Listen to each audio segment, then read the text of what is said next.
శ్రీ వెంకటేశ్వరుండు చిత్తములోనున్నవాడు ఈవలేది ఆవలేది ఇతని దాసునికి తెలిసితే మోక్షము తెలియకున్న బంధము.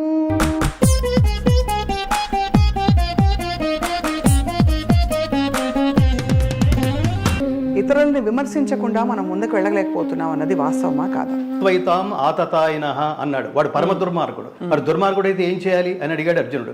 దుర్మార్గుడు అయితే డిస్కస్ చేయకుండా చంపేయి అన్నాడు. ఇదే ధర్మం అన్నాడు కృష్ణుడు. అప్పుడు కసబ అంటే కోర్టులో తేలేంత వరకు వాడి మీద ఇంకో 10 కోట్లు ఖర్చు పెట్టారేమిటి? అంత ఖర్చు పెట్టి వాడికి రోజు ఫుడ్ ఇవన్నీ వేస్ట్ కదా అంటున్నా. డిస్కస్ చేయకుండా స్పాట్ లో చంపేసేయండి. ఇది పాడను ఇది పాడతానని నిర్ణయించుకోకూడదు అని పెద్దలు చెప్పినట్టుగా అలా అనద్దు. ఆ మోక్షం అంటే ఏమిటో నిజంగా తెలుసుకునే క్రమంలో అడిగిన ప్రశ్న తప్ప ఏ విధమైన పిడివాదంతో అహంకారంతో. ఎంఎస్ సుబ్బలక్ష్మి గారు మహాతల్లి ఏ స్థాయిలో ఉందంటే అర్థమైంది. అంటే మీ ప్రిన్సిపల్ అది అంతే. That's all. స్వామి క్షమించాలి, నేను వితండవాదం మీతో పెట్టుకోను. మీరే జర్నలిస్ట్, చాలా సీనియర్. ఎస్పి బాలసుబ్రహ్మణ్యం గారు మహానుభావులు. కదిపే పాటలు అప్పటికి నా చెవిని పడలా, కుదిపే పాటలు ఎక్కువ పడ్డాయి. సర్వ విద్య మీరు నేను మిమ్మల్ని చూసినప్పుడల్లా ఇది ఎవరు కట్ చేయకండి, ఈవిడ తిట్టాలి. ఇప్పుడు దానికి బాలసుబ్రహ్మణ్యం గారు నేను మీకు ఉదాహరణ చెప్తాను. ఆయన చాలా సందర్భాల్లో నేను వెళ్ళిపోయే లోపల ఒక క్లాసికల్ కచేరీ డెఫినెట్గా చేస్తాను అన్నాను. ఎందుకు చేయలేదు? మాట ఎందుకు తప్పారు? అలాంటివి ఎందుకు కుదరలేదు అంటే నీకున్న ఇతర వ్యాపకాల వల్ల.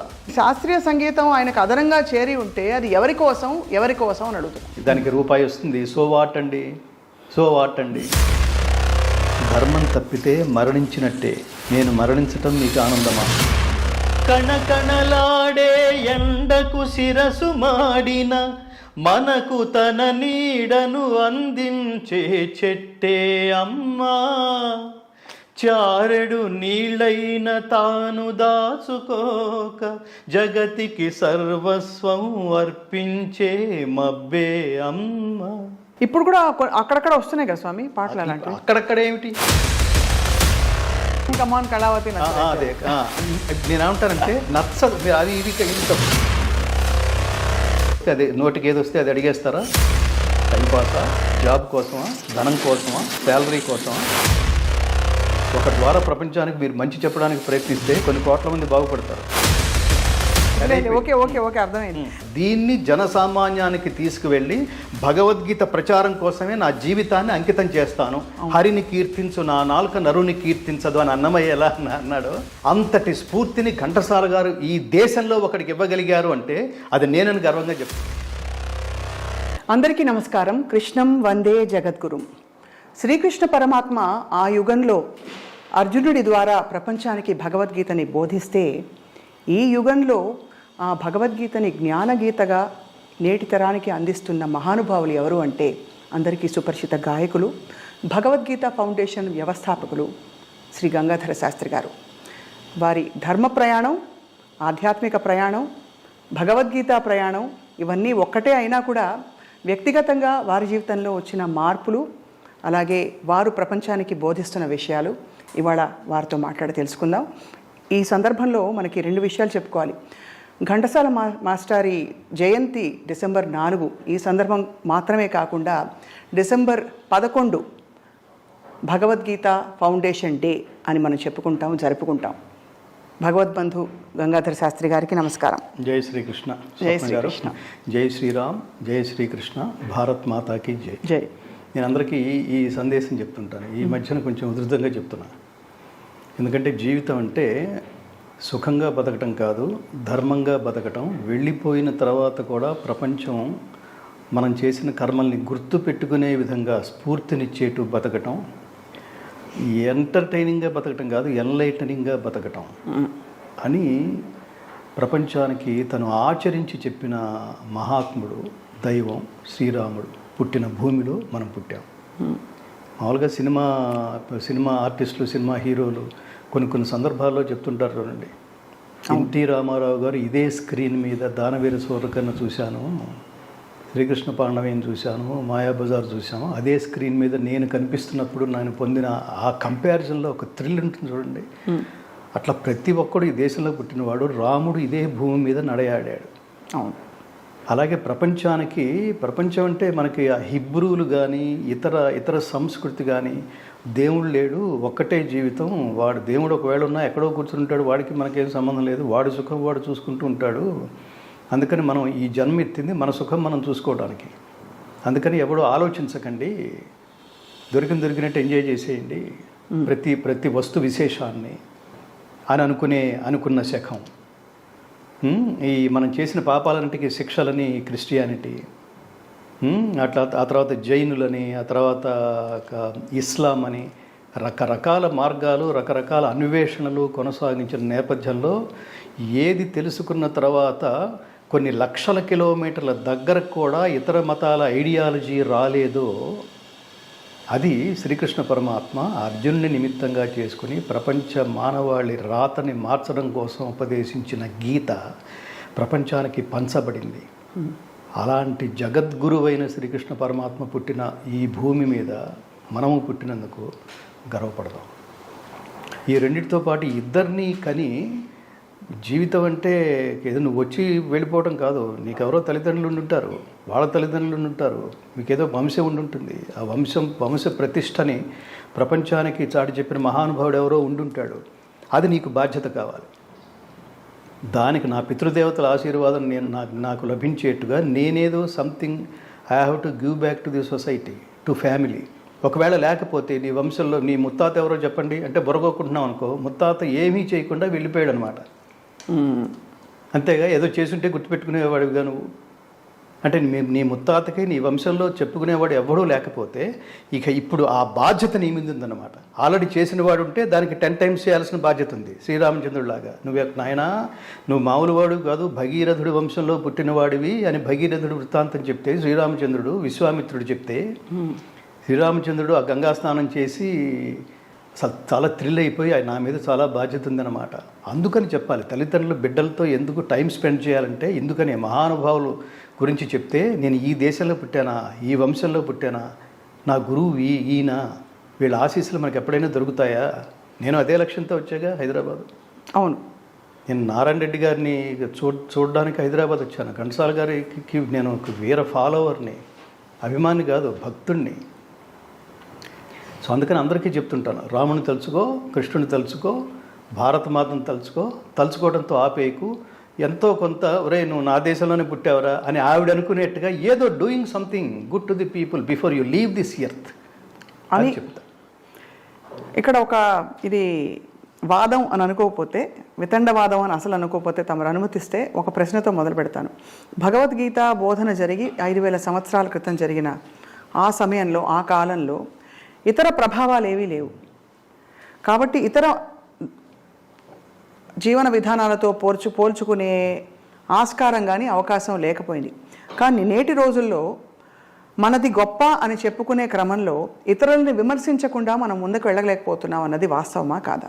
కాదు. ఇదే ఇతరులను విమర్శించడం అంటే ఇక్కడ ఇది కంపారిజన్, విమర్శించడం కాదు. విమర్శ అనేది ఎప్పుడు వస్తుందంటే నువ్వెంత అని అంటాం మొదలెట్టావనుకో, అప్పుడు నేనెంతో చెబుతూ నువ్వేమిటో కూడా చెప్పాల్సి వస్తుంది. అక్కడ విమర్శ, వాగ్వివాదం వీటికి దారి తీస్తుంది. ప్రస్తుత సమాజం, వర్తమాన సమాజం అలా ఉండటం కారణంగా కొంచెం గొంతెత్తి అప్పుడప్పుడు నాలాంటి వాళ్ళు, ఇంకా చాలామంది కాంటెంపరీస్ చాలామంది ఉన్నారు దానికి అసలు చాలా తీవ్రంగా రిపోర్ట్ నువ్వెంత అంటే అసలు నువ్వేమిటిరా అని మాట్లాడడానికి. ఆ మధ్యన ఒకటి మాట్లాడాడు చూడండి, నాకు 10 నిమిషాలు టైం ఇస్తే ఈ దేశం లేకుండా చేస్తాను, లేకపోతే ఈ పార్లమెంటు మీద నేను కాంగ్రెస్ జెండా లేకుండా చేస్తాను మా ముస్లిం పార్టీ ఉన్నంత వరకు. ఇట్లాంటి పిచ్చి పిచ్చి మాటలు మాట్లాడితే, మన ధర్మం గురించి ప్రశ్న తోలనాడితే తప్పకుండా రిపోర్ట్ సంభవామి యుగ యుగ అంటే అదే కదా. కృష్ణుడిని వాడిని చూసి చూడనట్టు ఈ చెంప కొడితే ఆ చెంప అని చెప్పి అట్లా ఉపదేశించలేదు కృష్ణుడు అర్జునుడిని. ఏసైమన్నాడు వాడిని. ఎందుకు ఏసైమంటే హత్వైతాం ఆతతాయన అన్నాడు. వాడు పరమ దుర్మార్గుడు. వాడు దుర్మార్గుడు అయితే ఏం చేయాలి అని అడిగాడు అర్జునుడు. దుర్మార్గుడు అయితే డిస్కస్ చేయకుండా చంపేయి అన్నాడు. ఇదే ధర్మం అన్నాడు కృష్ణుడు. ఇదే ధర్మం, ఇదే ధర్మం. ఆతతాయి అంటే ఎవరంటే మనవాడైనా పగవాడైనా ఎవడైనా. ఇంకా వాడు మనవాడైతే ఏమిటి, నేను చంపేయడానికి వస్తున్నాడు. ఆతతాయి అంటే అదే నీ కుమారుడే. ఉదాహరణకి నీ కుమారుడే వాడు చాలా బాలుడు, లేదా లేదా వాడు ఎదిగిన అతి దుర్మార్గుడు. వాడి కుమారుడైతే ఏమిటి? వాడిని చంపేయడానికి వస్తున్నాడు. అప్పుడు ప్రాణరక్షణ కోసం వాడు వద్దు వద్దు వద్దు అని చెప్తున్నాం. తర్వాత లేపాయి. ఆతతాయి అంటే అర్థం మన వ్యావహారిక భాషలో ఆకతాయి అంటాం చూడండి. అవును అవును. దాని భగవద్గీత హత్వైతాం ఆతతాయినః. వాడు అంటే దుర్యోధనుడు వాడు పరమ దుర్మార్గుడు. మనం చంపితే పాపం వస్తుందని అనుకుంటున్నాం కదా, చంపితే పాపం వస్తుందని తెలిసినా కూడా పాపానికి ఒడిగట్టిన వాడు అతి కిరాతకుడు అని అర్థం. ఇది పాపం అని తెలిసిన తర్వాత మనం ఎందుకు చేయాలి అని అంటున్నాడు అర్జునుడు. మొదటి అసలు గీత బిగినింగ్లో అర్జునుడు శ్రీకృష్ణుడి క్లాస్ తీసుకున్నాడు. ఇవన్నీ తెలిసి కూడా నన్ను యుద్ధానికి ఎందుకు పురిగొలుపుతున్నావని. అవును అవును. సో ఆ సందర్భంలో అతను చేసిన ప్రయోగం ఆతతాయి. ఈ ఆతతాయి అంటే ఎవరిని ఆతతాయి అంటారు? ఇది డిస్కషన్. 6 ఆతతాయిలు అంటారు. ఈ 6 ఎవరు? అగ్నిదహ, కొంపలకి నిప్పంటే అందరూ పడుకుని నిద్రపోతుంటే నిప్పంటించేసేవాడు. అది ఇల్లు కావచ్చు, లేదా వాళ్ళ ఆస్తులు కావచ్చు. పొలాల్లో, వరి పొలాల్లో కూడా కుప్పలు తగలపెట్టేస్తుంటారు చూడండి. అవును. సో ఈ ఇంటికి నిప్పంటించేవాడు, ఆస్తులకు నిప్పంటించేవాడు. గరదశ్చైవ, వాడు అన్నాల్లో, వాడు తినే ఆహారాల్లో విషం కలిపేవాడు. శస్త్రపాణి, మారణాయుధాలు ధరించి చంపేయడం కోసం తిరిగేవాడు. ధనాపహ, నువ్వు కష్టపడి సంపాదించిన ధనం, వాడు అసలు వాడిని ఏమనాలి? తెల్లవారితే కూతురు పెళ్లి కోసం వాడు పాపం బ్యాంకులో డ్రా చేసుకుని బీరువాలో దాచుకుని పడుకున్నాడు. బీరువా పక్క వేసుకుని ఒక రిటైర్డ్ స్కూల్ మాస్టర్. దాంతో ఆ సెంటిమెంట్స్తో ఏమీ సంబంధం లేదు. ఆ డబ్బు లేకపోతే ఇతను ఆత్మహత్య చేసుకున్నాడు అన్నట్టుగా ఒకడు వచ్చి దొంగతనం చేస్తాడు చూడండి. తెలిసి దుర్మార్గం. అది మామూలు దుర్మార్గం, అతి దుర్మార్గం ఉంటుంది దాన్ని. పరమ కిరాతకుడైన దుర్మార్గుడు. సో శస్త్రపాణి ధనాపహ, వాడు ధనం దొంగిలించేవాడు. క్షేత్ర దారాపహర్తాచ, క్షేత్రం అంటే భూములు. ఇప్పుడు ఎవడైతే కబ్జాలు చేస్తున్నారో అతి దుర్మార్గులు అన్నమాట వీళ్ళు. దారా, భార్యలను దొంగతనం చేసేవాడు. సో ఈ 6 వీళ్ళని ఆతతాయిలు అంటారు. మరి నువ్వు టైటిల్ ఇచ్చేవో బాగానే ఉంది, వీళ్ళని ఏం చేయాలి అని అడిగాడు. డిస్కస్ చేయకుండా చంపే అన్నాడు. దాని వేదవ్యాసుడు ప్రపంచానికి చెప్పాడు. ఇట్లాంటి వాళ్ళని ఇంకా కోర్టులు, వాడెవడో ఈ దేశ కసబ్బా కసబే అప్పుడు కసబ్ కదా, వాడి మీద అంటే కోర్టులో తేలేంత వరకు వాడి మీద ఇంకో 10 కోట్లు ఖర్చు పెట్టారేమిటి? వాడు జైల్లో కూర్చోబెట్టి వీడని తెలిసిన తర్వాత కూడా ఈ దేశంలో ప్రజల డబ్బు 20 కోట్లు అప్రాక్సిమేట్లీ అంత ఖర్చు పెట్టి వాడికి రోజు ఫుడ్ ఇవన్నీ వేస్ట్ కదా అంటున్నా. డిస్కస్ చేయకుండా స్పాట్లో చంపేసేయండి. ఎందుకంటే వాడు మారడు. ఈ అతి కిరాతకులు, దుర్మార్గులు వాళ్ళ స్వభావం ఎలా ఉంటుందంటే అందితే చుట్టూ అందకపోతే కాళ్ళలాగా ఉంటుంది. వాడు సడన్గా దొరికిపోయాడు కాబట్టి ఇంకా ఈ తప్పు మళ్ళీ చేయనని అసలు వాడికి మోర్ దాన్ ఎన్టీ రామారావు లాగా యాక్ట్ చేస్తాడు. వాడు కాళ్ళ మీద పడిపోయి కాబట్టి కరిగిపోయి సరే వదిలేసి మీరు భిక్ష పెట్టండి, వాడు మళ్ళీ ఇంకో దానికి పాల్పడతాడు. వాడు అలాగే ఉంటాడు. అలా మనం చాలా చూసాం. అలా మనిషి స్వభావం అది. ఇటువంటి సందర్భాలలో అంటే మీకు కూడా చాలా సంఘర్షణ వచ్చి ఉంటుంది మీ ప్రయాణంలో. ఎందుకంటే లౌకిక ప్రయాణంలో మీకు కలిసే వాళ్ళు దాదాపు పెద్ద మనుషులు, వ్యక్తులు, వాళ్ళందరికి కూడా ఏదో ఈ 6 ఏదో ఒకటి ఇప్పటికీ అలాగే ఉందండి. భగవద్గీత ఎందుకు నేర్చుకోవడానికి మనం ప్రయత్నిస్తున్నాం, అలాగే మహాభారతం ఎందుకు చదవడానికి ప్రయత్నిస్తున్నాం, అందులో ఏముంది, ఇవాళకి ఎందుకు చదువుకుంటున్నాం 5000 సంవత్సరాల తర్వాత కూడా అంటే మీరు చూడండి. ధర్మం అంటే ఎవరు? పాండవులు. ఎంతమంది ఉన్నారు? 5. అధర్మం అంటే ఎవరు? కౌరవులు. ఎంతమంది ఉన్నారు? 100%. అప్పటికిప్పటికి అదే ఉంది. ధర్మం పర్సంటేజ్ 5 అలాగే ఉంది. అందుకని అలా కాదరా ఇలా ఇప్పుడు ఆల్రెడీ చెడిపోవడానికి మీరు ఎంతోమంది ఇంటర్వ్యూలు చేసి ఉంటారు కదా. ఆల్రెడీ చెడిపోవడానికి సిద్ధపడ్డవాడు చాలా జటిలంగా ఉంటాడు, బలంగా ఉంటాడు. తన ఐడియాలజీ, తన సైకాలజీ, ఎవడేమైనా పర్వాలేదు, మనని ఫాలో అయ్యేవాడు నాశనం అయిపోయినా పర్వాలేదు, దీని ప్రభావం సమాజం మీద ఎంత దుర్మార్గంగా ఉన్నా పర్వాలేదు, నేను ఇంతే అనుకున్నట్టుగా ప్రవర్తిస్తాడు. వాడు జంతువు. నేను అనేది ఈ ప్రపంచంలో లేదు స్వప్న గారు. నేను అనేది లేదు. నువ్వు సింగిల్ కాదు. నేను అని అహంకరించడానికి వీలేదు. తల్లిదండ్రులు అనేవాళ్ళు 2 ఉన్నారు. నువ్వు వచ్చిన తర్వాత నువ్వు, నీ భార్య, నీ భర్త, నీ పిల్లలు, నీ తల్లిదండ్రులు, ఇంతమంది కలిస్తే నువ్వు, మళ్ళీ నీ కష్టం వస్తే చుట్టూతో సమాజం, ఇంత కలిస్తే గానీ ఒక మనిషి నేను అని ధైర్యంగా మాట్లాడుకునే పరిస్థితి ఉండదు. అలాంటిది నేను బయటకు వచ్చేసి నేను ఎక్కడ పడితే అక్కడ నేను అని మాట్లాడే హక్కు నాకు, నా ఇష్టం వచ్చినట్టు చేస్తాననే హక్కు నీకు లేదు. నీ ఇష్టం వచ్చినట్టు నువ్వు చేయడానికి అవతల వాడిని డిస్టర్బ్ చేయనంత వరకే. నేను దుర్మార్గుడు ఐడియాలజీ ఎలా ఉంటుందంటే సమాజాన్ని ఈ లాజిక్ కూడా బాగానే ఉంది కదా, నీచమైన దాన్ని, వాడి ధర్మంతో సంబంధం లేదు వాడికి. సమాజం ఏమైపోయినా పర్వాలేదు అనుకునే స్థాయిలో వాడి ఐడియాలజీని బలంగా సమాజం మీద రుద్దడానికి ప్రయత్నిస్తాడు. దాన్ని విశ్లేషించుకుని ఏది కరెక్ట్, వీడు చెప్పింది కరెక్టా కాదా అని మనలాంటి వాళ్ళు దానికి దూరంగా ఉంటారు. మానసిక దుర్బలులు ఉంటారు చూడండి, వాడు ఫాలో అయిపోతాడు. అంతటి వాడే చేయగా లేనిది. అవును, నేను నాది ఆల్రెడీ ఇదే మనస్తత్వం, నేను కనెక్ట్ అయిపోయాను. కానీ అంతటి వాడే చేయగలేంది, వీళ్ళ పైగా ఇంటర్వ్యూలు కూడా చేస్తున్నారు. సో సమాజంలో వీడికి ఎంత ఎలివేషన్ ఉన్నప్పుడు నేనెందుకు కాదు, నేనెందుకు చేయకూడదు అని కనుక వాడు ముందుకు వచ్చాడు అనుకోండి, వాడి పతనానికి నువ్వే కారకుడు అవుతావు. నువ్వే కారకుడు. నైతికమైన బాధ్యత నీది. వాడికి ఎలాగో ఆ బాధ్యత ఎలాగో ఉండదు. దీన్ని మీకు గొప్ప రెఫరెన్స్ చెప్తాను. దీన్ని శ్రీకృష్ణ పరమాత్మ ఇదే సందర్భాన్ని అసలు నువ్వు ఎందుకు పనిచేస్తున్నావయ్యా అని సమాజం అడిగితే గొప్ప మాట అన్నాడు. కులక్షయే ప్రణశ్యంతి కులధర్మా సనాతనా ధర్మే నష్టే కులం కృష్ణం అధర్మోభిభవచ్యుత అని మాట్లాడుతూ ఒక డిస్కషన్ దగ్గర వచ్చిన తర్వాత, అర్జున ఒక్కటి గుర్తుపెట్టుకో, ఈ లోకంలో ఈ ముల్లోకాల్లో నేను పొందవలసింది కానీ పొందదగింది కానీ నాకు కావలసింది కానీ ఏమీ లేదు. అయినా నేను కర్మని ఆచరిస్తూనే ఉన్నా. ఎందుకు ఆచరిస్తున్నాను తెలుసా? నేనే ఆచరించకపోతే, ఈ కర్మని ధర్మ మార్గంలో నేనే ఆచరించకపోతే, ఎంతటి వాడే ఆచరించినప్పుడు మనం ఎందుకు ఆచరించాలని లోకం అంతా నన్ను అప్పటికే కొన్ని కోట్ల మంది అబ్జర్వ్ చేస్తున్నారు కదా. నన్ను అబ్జర్వ్ చేసేవాళ్ళు వీడే ఆచరించినప్పుడు నేనెందుకు ఆచరించాలి అని కనుక అనుకుంటే, ఈ ప్రకృతి చక్రం నన్ను అనుసరించి సర్వనాశనం అయిపోతుంది. కాబట్టి నేను అని కాకుండా నాకు అక్కర్లేకపోయినా నేను ధర్మ మార్గంలో ఇలా అంటే పని ఇలా చేయాలరా అని చెప్పడం కోసమే నేను ఆచరిస్తూ మీ అందరికీ చెప్తున్నా. ఆచరిస్తూ దీనివల్ల నాకేం ప్రయోజనం లేదు, కానీ మీరు ఆచరిస్తే లోకం బాగుంటుంది. సో అందుకని మన ఇష్టం వచ్చినట్టు మాట్లాడడానికి వీలేదు స్వప్న గారు. మనం ఏ పాటలు పడితే అది ధర్మం కనుక తెలుసుంటే, ధర్మం అనేది చిన్నప్పటి నుంచే తల్లిదండ్రుల పిల్లలకు తెలుసుంటే బూతు పాటలు పాడే అవకాశం లేదు. మనం గాయకులం కాబట్టి చెప్తున్నాను. అది ఇప్పుడు నాకు అది పాడకపోతే నాకు తర్వాత వచ్చే పాటలు పోతాయి, ప్రొడ్యూసర్లు హర్ట్ అవుతారు. అందుకని ఇది నా వృత్తి ధర్మం అని మాట్లాడతారే, ఈ వృత్తి ధర్మం ఏంటి? వేశ్య వృత్తి ధర్మం అవుతుంది అది. కానీ గంగాధర్ గారు మీరు ప్రస్తావించారు కాబట్టే ఇందులోకి వెళుతున్నాను. మహా గాయకులు కూడా గొప్ప చాలా అద్భుతమైన భక్తి సంగీతం స్తోత్రాలు పాడిన వారు కూడా వృత్తి ధర్మంలో ఇది పాడను ఇది పాడతానని నిర్ణయించుకోకూడదు అని పెద్దలు చెప్పినట్టుగా వారు కూడా ఈ సంఘర్షణకి లోనయ్యి ఇంకా తప్పనిసరి పరిస్థితుల్లో వారు పాడిన సందర్భాలు ఉంటాయి. మరి ఏ విధంగా అలా అనద్దు తప్పనిసరి పరిస్థితి కాదు. ఇప్పుడు ఉదాహరణకి నేను ఉన్నాను, యేసుదాస్ గారు ఉన్నారు, ఎంఎస్ సుబ్బలక్ష్మి గారు ఉన్నారు. వీళ్ళని ఉదాహరణ తీసుకోండి, వాళ్ళకేం తప్పదా? అసలు వాళ్ళు ఎంఎస్ సుబ్బలక్ష్మి గారు మహాతల్లి ఏ స్థాయిలో ఉందంటే, అసలు మనం ఏమిటి ఇంకా బిత్సం ఎత్తుకోవడమే మార్గమా? దేవుడే చూస్తాడు.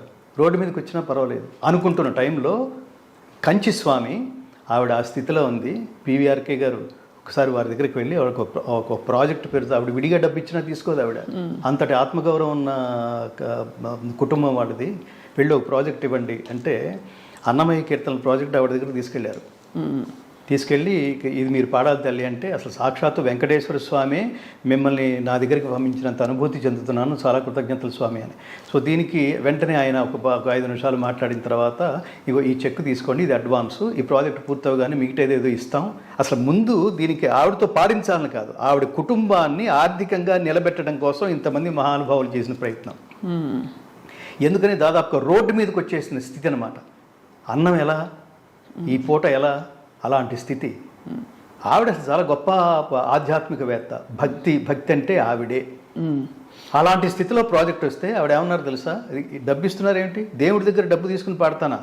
నో మిగతా ఏర్పాట్లు మీరు చేసుకోండి, నేను వచ్చి పాడి వెళ్తాను, స్వామివారికి అదే నా సమర్పణ అందంటే. ఆ స్థితిలో కూడా వాళ్ళని ఉదాహరణగా తీసుకోండి అంటున్నా. యేసుదాస్ గారు ఆయన జీవితంలో ఎప్పుడు పాడలేదు. పాడాడు అంటే అది నీ మానసిక క్షుద్రం, హృదయ దౌర్బల్యం అంటాం. దానికేమి ఇఫ్లు బట్టలు ఏమి ఉండవు. ఇది నేను పాడండి, సారీ, ఎవడు ఏమి చేయడు, నీకు ఆ పాటల వరకే ఉంటాయి. ఇప్పుడు నేను ఎప్పుడు అలా పాడలేదు. మరి అంటే పాడడం వచ్చిన మీరు నేను ఏదైనా పాడగలం కదా, గొంతున్నప్పుడు ఏదైనా పాడగలం కదా. ఇది వద్దు అనుకోవడమే సంస్కారం అంటున్నా. నేను వాళ్ళు తప్పనిసరి వాళ్ళకి లేదని వీళ్ళకి ఉందని నేను అది విమర్శల జోలికి నేను వెళ్ళలేదు. మీ ప్రిన్సిపల్ అది అంతే, దట్స్ ఆల్. నేను రికార్డింగ్కి వెళ్ళాను. రికార్డింగ్కి వెళ్తే అందులో నీ లుక్స్ మారుస్తా, నీ సెక్స్ మారుస్తా అనేదో లిరిక్ ఏదో ఉంది. ఉంటే అది నేను థియేటర్కి వెళ్ళాను, లిరిక్స్ చూస్తున్నాను, చూస్తే ఆ లైన్ కనపడింది. నేను ఇది పాడలేనండి, క్షమించండి అన్న. శాస్త్రి గారు, అదేం దోషం కాదు, మనకి అప్లికేషన్లో సెక్స్ అనే ఉంటుంది కదా, అక్కడ మేలో ఫిమేలో రాస్తున్నాం కదా, ఇక్కడ కూడా అంతే, అదే ఉద్దేశంతో తప్ప ద్వందార్థంతో రాయలేదు. దీని సందర్భం ఏంటంటే హీరో ఆడదాని వేషం వేసుకుని తిరుగుతున్నాడు. ఆ విషయం గమనించిన హీరో ఫ్రెండ్స్, ఒరే నువ్వేనని మాకు అర్థమైపోయింది లేరా, నిన్ను మారుస్తాం అని చెప్పే సందర్భంలో ఇదన్నారు. అసలు నా నోట్లోంచి ఆ పదం అంత. ఆ పాట పాడడం వల్ల ఆ రోజు నాకు 45,000 వస్తాయి. మరి అదేంటది, ఎందుకని? స్వామి క్షమించాలి, నేను వితండవాదం మీతో పెట్టుకోను, మీరే జర్నలిస్ట్, చాలా సీనియర్. ఇక్కడ ఇప్పుడు మీ ఈ డాక్యుమెంటరీ ఇప్పుడు చూసినప్పుడు అసలు కళ్ళు చెమర్చి ఆనందంతో పాటు అయ్యో ఇంత పెద్ద యజ్ఞంలో నేను భాగం కాలేననే ఒక బాధ కూడా కలిగింది, ఆవేదన కలిగింది. అంత అద్భుతంగా ఉంది. మీరు చాలా గొప్ప యజ్ఞం చేశారు. అయితే ఇందులో ఎస్ జానకమ్మ గారి ఆశీస్సులు మీరు తీసుకున్నారు. ఈ పాట, ఇలాంటి పాటలు వారు చాలా పాడారు. మరి మీకు వ్యక్తిగతంగా సంఘర్షణ కలగదా స్వామి? ఎందుకంటే ఎస్పి బాలసుబ్రహ్మణ్యం గారు మహానుభావులు, ఏ శైవ క్షేత్రానికి వెళ్ళినా ఏ పుణ్యక్షేత్రానికి వెళ్ళినా కూడా వారి పాట లేనిదే అసలు ఏది అక్కడ మారుమోగదు. అటువంటి మహానుభావులు ఎన్నో సందర్భాన్ని బట్టి, అది భక్తి కోసం కూడా కాదు, పాడారు ఇలాంటి పాటలు. మరి వాడిని ఎందుకంటే అన్నమయ్య అంటారు స్వామి, వేవేలు విధులందు వెరపేది మరపేది దైవము నమ్మినట్టి ధన్యునికిని శ్రీ వెంకటేశ్వరుండు చిత్తములోనున్నవాడు ఈవలేది ఆవలేది ఇతని దాసునికిని తెలిసితే మోక్షము తెలియకున్న బంధము. మనస్ఫూర్తిగా శుభాక. ఇంతకంటే ఆ గొంతుకి ఇంతకంటే నేను గొప్ప గిఫ్ట్ ఇంకోటి ఉంటుందని నేను భావించాను స్వామి. నేను ఇది నిజంగా ధర్మంలో కోర్గా ఉండేది మోక్ష స్థితి. ఆ మోక్షం అంటే ఏమిటో నిజంగా తెలుసుకునే క్రమంలో అడిగిన ప్రశ్న తప్ప ఏ విధమైన పిడివాదంతో అహంకారంతో కాదు. తమరి అమూల్యమైన, ఎందుకంటే మీరు ఇంత యజ్ఞం మీ జీవితాన్ని త్యాగం చేసి, ఫిల్మ్ జర్నలిస్ట్ అంటే అసలు అందరికీ తెలుసు ఎంత పాపులర్ ప్రొఫెషన్ అది. మీరు తలుచుకుంటే వాళ్ళ ఒక ఫిల్మ్ ప్రొడ్యూసర్ అయిపోయి ఇంకా ఏంటేంటో చేసేసి ఉండొచ్చు. అది కాదు అని ఇది ఎంచుకున్నప్పుడు, మీరు ఈ మార్గంలోకి వచ్చినప్పుడు స్వామి, మీకు ఇంత నిర్దిష్టమైన అనుభవపూర్వక అభిప్రాయాలు ఏర్పడినప్పుడు ఇది తెలుసుకునే ప్రయత్నంగానే అడిగాను నేను. మనం ఏ విధంగా అంటే ప్రపంచంలో చుట్టూ చూస్తే ఎక్కడో అక్కడ ప్రతి చోట ప్రతి వారి జీవితంలో అది భుక్తి కోసమో ముక్తి కోసమో తెలియకో అక్కర్లేకో కావాలనో అనేక రకాలవి జరుగుతున్నాయి. ఇటువంటి ప్రయాణంలో మనం అందరం భగవద్బంధువులు అనే ఒక అంతర్మథనంతో మనం ఎలా కలిసి ప్రయాణించవచ్చో తమరి నోట వినాలి స్వామి. ఇప్పుడు కలియుగంలో ధర్మం కలియుగే ప్రథమ పాదంలో నడుస్తోంది. ఈ ప్రథమ పాదంలో కూడా కుంటుకుంటూ అదేవిధంగా ఒంటి పాదంతోనే నడుస్తోంది. ఈ ధర్మ మార్గంలో మీరు వెళుతున్నప్పుడు ఎదురయ్యే దారుణమైన సంఘటనలన్నీ పరీక్షలుగా భావిస్తేనే మీరు చిట్ట చివరి ఒక క్యారెక్టర్తో నిలబడతారు. ఇది గుర్తుపెట్టుకోండి. ఇందులో ఇఫ్స్ బట్స్ ఏముండవు. నేను ఈ మార్గంలో వెళితే నాకు 10,000 వస్తాయి, ఈ మార్గంలో వెళితే 10 కోట్లు వస్తాయి అనుకోండి. That shows your character. నాకు 10,000 చాలు అనుకుంటే that is the character. That is your character. ఆ మార్గంలో ఉన్నప్పుడు నేను ఘంటసాల గారికి వీరాభిమాన్ని కదా. ఇది ఆ అభిమాని అయ్యుండి నేను వేదికల మీద ఆయన పాటలు అన్నీ పాడుతూ లేలే నారాజు నేను ఎప్పుడు పాడేవాడిని కాదు. అది ఏమిటి అంటే అది తల్లిదండ్రులు పంచిన సంస్కారం. అది సినిమాలో సందర్భం కోసం ఆయన పాడి ఉండొచ్చు. ఈ సందర్భాన్ని మళ్ళీ స్టేజీ మీద నేను మళ్ళీ దాన్ని పాపులర్ చేయాల్సిన అవసరం లేదు అనుకుంటూ ఉండేవాడిని. అదేంటంటే అది జీవలక్షణం. దీని సంస్కారం అంటారు. నేను మిమ్మల్ని అంటే సంబడీస్ని చూసి నేను కూడా ఇలాంటివి పాడితే పాపులర్ అవుతాను, దాని ధర్మం అనరు. ధర్మం తప్పావు అంతే, అది అక్కర్లేదు అనుకున్నావు అంతే. దీని మీద మనం అసలు దీర్ఘమైన చర్చొద్దు. కానీ అది అది అది అది ఆ వ్యక్తిగతమైన అభిప్రాయంతో వ్యక్తిగతమైన మార్గంలోకి వెళ్తూ సింగర్స్ అంటే అన్నీ పాడాలి కదా అంటే కదా అసలు దాని మీద మనం గంటల తరబడి చర్చ చేయొచ్చు. నేను అందుకని మీకు ఉదాహరణ చెప్పింది. ఎంఎస్ సుబ్బలక్ష్మి అలా అనుకోలేదు. నాకు ఆవిడ ఆదర్శం. నేను ఘంటసాల గారు పాడే అనేక పాటల్లో నేను అసలు హైదరాబాద్ వచ్చింది నా జీవితంలో నేను ముగ్గురిని చూద్దాం అనుకున్నానండి. అది కుదరలేదు. అది మొదటి మహానుభావుడు ఘంటసాల గారు. ఘంటసాల గారి మీద నాకు అభిప్రాయం ఏర్పడే సమయానికి బాలసుబ్రహ్మణ్యం ఆయన పాటలు ఉధృతంగా అసలు సమాజంలో నాకు వినిపిస్తున్నవే అవి. నేను 10th క్లాస్ ఇంటర్మీడియట్కి వచ్చే టైంకే అసలు విపరీతంగా చిరంజీవి గారు ఇవి ఆ డ్యాన్స్ పాటలు కదిపే పాటలు అప్పటికి నా చెవిని పడలా, కుదిపే పాటలు ఎక్కువ పడ్డాయి. కానీ ఆ మాయలో వెళ్ళొచ్చు కదా, మనం ఏది వింటున్నామో దాని ప్రభావం ఉండాలి కదా. అలా లేదు అంటే ఇక్కడే కర్మ సిద్ధాంతం అంటున్నాను. అదేదో ప్రపంచంలో 10 మంది అటువైపుకి వెళ్ళిపోతున్నారు, ఆ డ్యాన్స్ వైపుకి. నాకు వెళ్ళాలనిపించట్లేదు. ఎందుకు అనిపించట్లేదంటే అది నీ జీవలక్షణం. అది అంటే నువ్వు ఎప్పుడో చేసుకున్న కర్మఫలం వల్ల నేను ఇప్పుడు ఒక ఇన్సిడెంట్ చెప్తుంటాను. ఈ పాట రాసిన ఈ కావ్యఖండిక రాసిన మహాత్ముడి దగ్గరికి నేను వెళ్ళాలి. ఈ కావ్యఖండికని అత్యద్భుతంగా అభినయించిన మహానుభావుడి ఆశీస్సులు పొందాలి. ఆ మహానుభావుడి పేరు అక్కినేని నాగేశ్వరరావు గారు. ఈ మహానుభావుడి పేరు డాక్టర్ సి నారాయణ రెడ్డి గారు. పాడిన మహానుభావుని చూడాలి. ఆయన అప్పటికే వెళ్ళిపోయాడు. నేను ఘంటసాల గారు వెళ్ళిపోయే సమయానికి నా వయసు 7 ఏళ్ళు. భక్త తుకారం సినిమా చూస్తున్నా థియేటర్లో. పూజకు వేళాయరా రంగ పూజకు వేళాయరా ఆవిడ అంగాంగ ప్రదర్శనతో అభినయిస్తోంది. తుకారం అలా చూస్తున్నాడు. కిటికీ దగ్గర ఊళ్ళో వాళ్ళందరూ చేరారు. వీడి బతుకు ఇదనమాట, వేశ్యావాటికలో ఆవిడ చేసే డ్యాన్స్ని ఎంజాయ్ చేసే క్యారెక్టర్ అన్నమాట వీడిది అని విలన్ ఇదంతా ప్లాన్ చేశాడు. ఈ సీన్ అంతా వాళ్ళు అక్కడికి వచ్చి చూస్తున్నారు. ఈ పాట అంతా పూర్తవగానే ఇతని స్పందన భిన్నంగా ఉంటుందని ఆ కిటికీ దగ్గర ఉన్న వాళ్ళందరూ పాట పూర్తవగానే ఇతను అన్నాడు, ఓ అభినవ సౌందర్య రాశి, ఓ అపూర్వ చాతుర్యమూర్తి,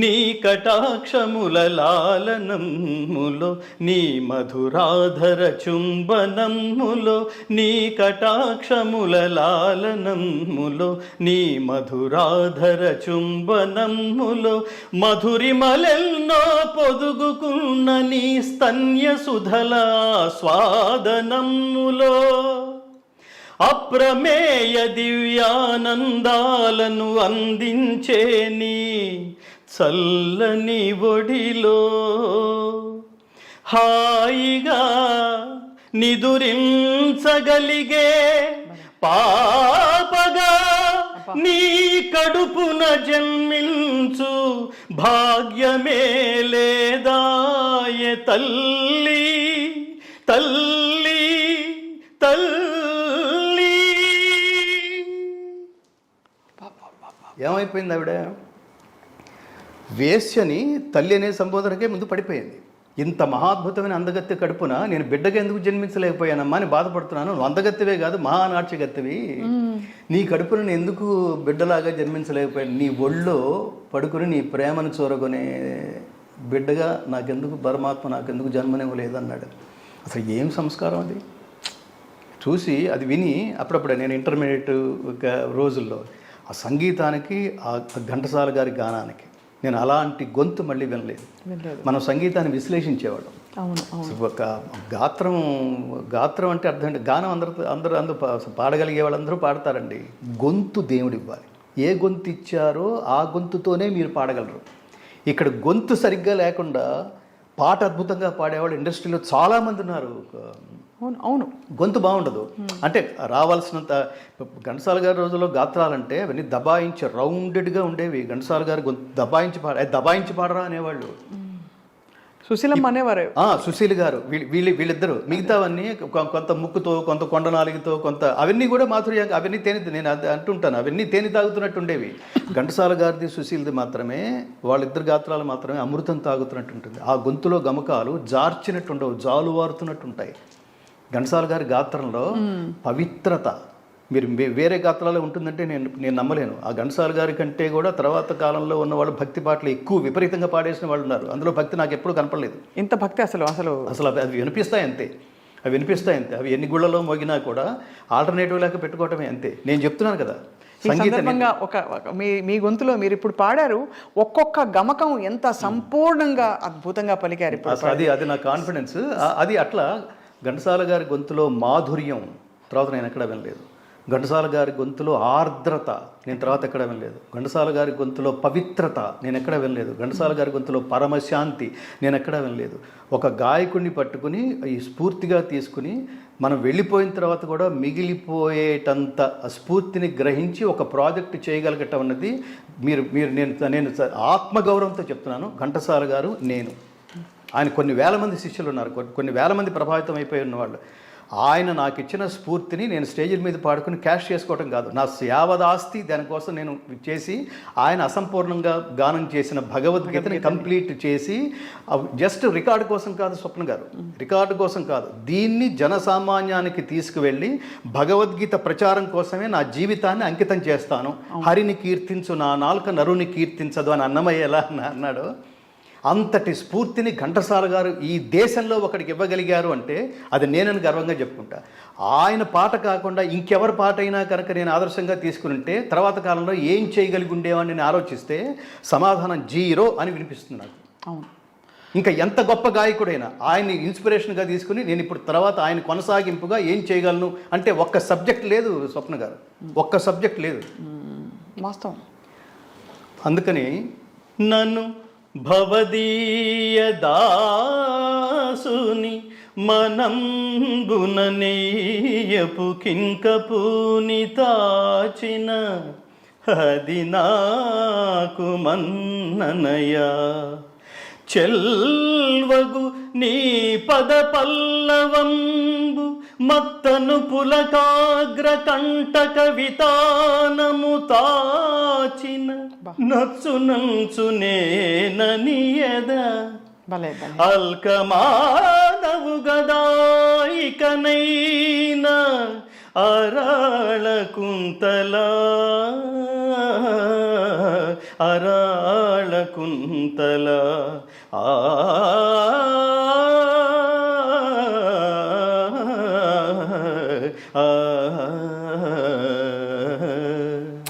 అబ్బా అది అది అది ఘంటసాల గారు.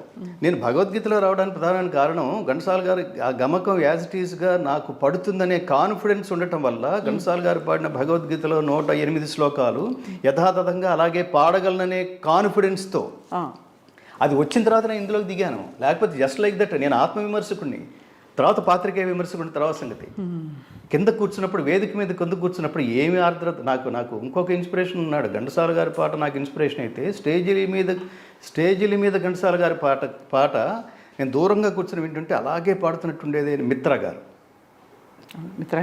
అది విని నా జీవితంలో ఈయన పక్కన నిలబడి పాడగలనా, ఇందులో ఏమైనా లోపాలు ఉన్నాయా, పాట గొంతు కరెక్ట్గా ఉంది, ఎక్కడో గమకం దగ్గర ఎక్కడో తేడా వస్తుంది. నేను కింద అంటే జర్నలిస్ట్గా కూర్చున్నప్పుడు ఏది బాగుంది ఏది బాగుండేది, ఇది ఇక్కడ అవసరమా, ఇది ఇక్కడ ఎంత అంతంత గమకాలు అంటే నీ విద్వత్తును చూపించుకోవడానికి బాగానే ఉంది, కానీ అక్కడ ఇంత అవసరం లేదు కదా, ఘంటసాలే కరెక్ట్ అలా అనుకుంటూ ఊరికి బరబరు వేసేస్తూ ఉంటాం. ఎందుకు అది చిన్న ఎక్స్ప్రెషన్ చాలదు. గుండె మంటలారిపే సన్నీళ్ళు అన్న చిన్న గమకం, సన్నీళ్ళు కన్నీళ్ళు ఉండవమ్మ శానాళ్ళు అన్నాడు. పగిలిపోయింది చూడండి. నిజంగా ఈ పాటలో ఈ చరణం రామోజీరావు గారు నాకు ఉద్యోగం ఇవ్వడానికి దోహదం చేసింది. కారణం టక్కన అప్లికేషన్లు తీసి చూస్తున్నారు, ఆయన చూసి ఏంట్రా వీడు నిజంగానే ఏడుస్తున్నాడా, ఆ పెయిన్ నేను ఎక్కడ చూడలేదంటున్నా. దర్ద్ అంటాం మనం ఒక హిందీలో, ఆ గొంతులో ఉండే ఇది మిగతా చాలామంది గాయకులు ఉన్నారు, మహాద్భుతమైన గాయకులు ఉన్నారు, వాళ్ళ గాయకులు మాత్రమే ఆ గొంతులో ఉండే ఆర్ద్రత ఉంది, అది ఇందులో చూసినట్టుగా ఇతనే జీవితం. మీరు ఇతర గాయకుల పాటలు ఎవరెవరి పాటలు వినేవారు ఆ టైంలో? వింటాం కదా అందరి పాటలు నేను ఎక్సర్సైజ్ లాగా పాడేవాడిని. స్టేజ్ మీద మాత్రం ఘంటసాల గారి పాటే, ఎక్సర్సైజుల కోసం సుశీలమ్మది పాడేవాడిని, జానక్ గారివి పాడేవాడిని, బాలసుబ్రహ్మణ్యం గారి పాడేవాడిని, యేసుదాస్ గారి పాడేవాడిని, లీల గారి పాడేవాడిని, జమునారాణి గారు, ఇవన్నీ ప్రాక్టీస్ కోసం. గాలికి ఎంత గమకం అది, గాలికి కులమేది అంటే ఏంటది, అదేమంటారు దాన్ని, తన్మయత్వం అంటామే, దీన్ని యోగం అంటాం. గీతలో గొప్ప మాట మాట్లాడతాడు, యోగము. ఇందాక పాడుతుంటే కలిగింది, దివ్యమైన అనుభూతి కలిగింది నాకు. దాని యోగం ఏమిటంటే నేను ఎదురుకుండా కూర్చున్నవాడు గంగాధర శాస్త్రి అనేవాడు కూర్చున్నాడు, నాది వింటున్నాడు, చుట్టూతో కెమెరాలు లైట్లు పనిచేస్తున్నాయి, ఈ స్పృహ ఏమీ లేకుండా మనం ఏదైతే ఎంచుకున్నామో దానితోనే తాదాత్మ్యత చెందటం అనే ఒక అలౌకికమైన స్థితి ఉందే దాన్ని యోగం అంటాం. యుజ్యతే ఇది యోగ. యోగం అంటే కలయిక. ఏం ఎంచుకున్నామో దాంతోనే కలయిక. నేను ఇంకా చాలామందికి చెప్తుంటాను, భగవద్గీత మార్గంలోకి వచ్చి నా ఎక్స్పీరియన్స్ కూడా భగవద్గీత మార్గంలోకి వచ్చిన తర్వాత ఐడియాలజీ ఇంకా బలపడింది. అదేంటంటే నీకు చాలా టాలెంట్లు ఉన్నాయి, అన్నిటి మీద కేంద్రీకరించుకో. ఎస్పి బాలసుబ్రహ్మణ్యం గారు ఉదాహరణకి, బాలసుబ్రహ్మణ్యం గారు, వాట్ ఈజ్ బాలసుబ్రహ్మణ్యం గారు? గాయకుడు, సంగీత దర్శకుడు, ప్రయోక్త, డబ్బింగ్ ఆర్టిస్టు, నటుడు, 100 చెప్పాం మనం. అల్టిమేట్గా ఆయన ఈ లోకం వదిలి వెళ్ళిపోయే సమయానికి ప్రసిద్ధ గాయకుడు, ప్రసిద్ధ సినీ నేపథ్య గాయకుడు ఎస్పి బాలసుబ్రహ్మణ్యం గారు కన్నుమూత అన్నారు. చివరికి అంటే ఆయన సోల్ ఏంటి? పాడడం. అంతే. ఆయన డబ్బింగ్ కోసం పుట్ల. అది ఎలా తెలుసుకుంటావు? అది తెలుసుకోవాలి. అదే తెలుసు మీరు అదే దీన్ని స్వీయ లోపములు ఎరుగుట పెద్ద విద్య మీర్జా గాలిబ్ అంటాడు. అలాగే మీరు దీన్ని ఆత్మజ్ఞానం అంటాం. ఆత్మ అనే పదానికి 2 అర్థాలు ఉంటాయి, ప్రధానంగా 2 అర్థాలు. ఒకటి ఏంటంటే లౌకికమైన ఆత్మకి అర్థం, రెండవది పారమార్థికమైన అర్థం. పారమార్థికమైన ఆత్మ అంటే పరమాత్మ. అల్టిమేట్గా వాడి బ్లెస్సింగ్స్ తీసుకోవాలి. వాడు కనపడ్డు, కానీ వాడిని కనపడిన వాడిని గుర్తించటమే. సైంటిస్ట్ ఎలా అయితే వాడు మైక్రోస్కోప్ ద్వారానో ఊహ ద్వారా కనిపెట్టేశాడు. యాపిల్ కింద ఎందుకు పడింది అన్నాడు వాడు. చెట్టు నుంచి యాపిల్ కింద ఎందుకు పడాలి, ఇదంతా ఊహతో రీచ్ అయిపోయాడు. భూమికి గురుత్వాకర్షణ శక్తి ఉంది అని తీర్మానం చేసుకున్నాడు. అట్లాగే మీరు దేనికి పనికొస్తారు? అద్దం ముందు నిలబడాలి. మీలో ఏమంటారు ఆ డిస్కషను. ఎప్పుడు ఒక బాల్ మిస్ అయితే దాంతోనే మమేకమైన ఒక క్రికెటరు, ఆ విద్యతోనే మమేకమైన ఒక క్రికెటరు బాల్ మిస్ అయితే బ్యాట్ కిందేసి కొట్టి తొడలు బాధేసుకుని వాడు ఎలా శిక్షించేసుకుంటాడో, నేను దీనికోసమే పుట్టాను, అది నన్ను మిస్ అవ్వడం ఏంటి, అలా ఉంటాడు. అవును. అట్లా మీరు 100 టాలెంట్. నేను యాక్టింగ్ చేస్తే బాగుంటుంది సినిమా ఇండస్ట్రీలోకి. నేను జర్నలిస్ట్గా వచ్చినప్పుడు యాక్టర్ అని రెచ్చగొట్టేవాళ్ళు. అప్పుడు అటు పోతే ఏమయ్యేది? మ్యూజిక్ డైరెక్టర్ అటు పోతే పూర్తిగా. నేను అవన్నీ చేశాను, అవన్నీ కూడా చేశాను. అయితే నాతో పాటు నేను ఎప్పుడు చెప్తుంటాను, 8th దాటాను, 9th వచ్చాను, 10th వచ్చాను, ఇంటర్మీడియట్కి వచ్చానంటే 10th అయిపోయింది, డిగ్రీలోకి వచ్చానంటే ఇంటర్మీడియట్ అయిపోయింది. ఇవన్నీ నా నుంచి దూరంగా వెళ్ళిపోతున్నాయి. కానీ పాట నా నుంచి ఎప్పుడు దూరం చేయలేదు. నేను ఈనాడులో జర్నలిస్ట్గా ఉన్నప్పుడు కూడా నేను రవీంద్ర భారతిలో పాట పాడాలంటే సైకిల్ స్టాండ్ దగ్గర నిలబడి చిన్న టేప్ రికార్డర్లో ఆ పాట విని నేర్చుకుని ఈ పైకి వెళ్ళి ఆర్టికల్ రాసి రవీంద్ర భారతికి వెళ్ళి ఆ పాట ఈ దారిలో నేర్చుకోవటమే నాకు ఇంత వేరు. అట్లా మమేకమేను. అలా చేస్తే ఏమవుతుందంటే ఖచ్చితంగా నాలాంటి వాడు అవుతాడు.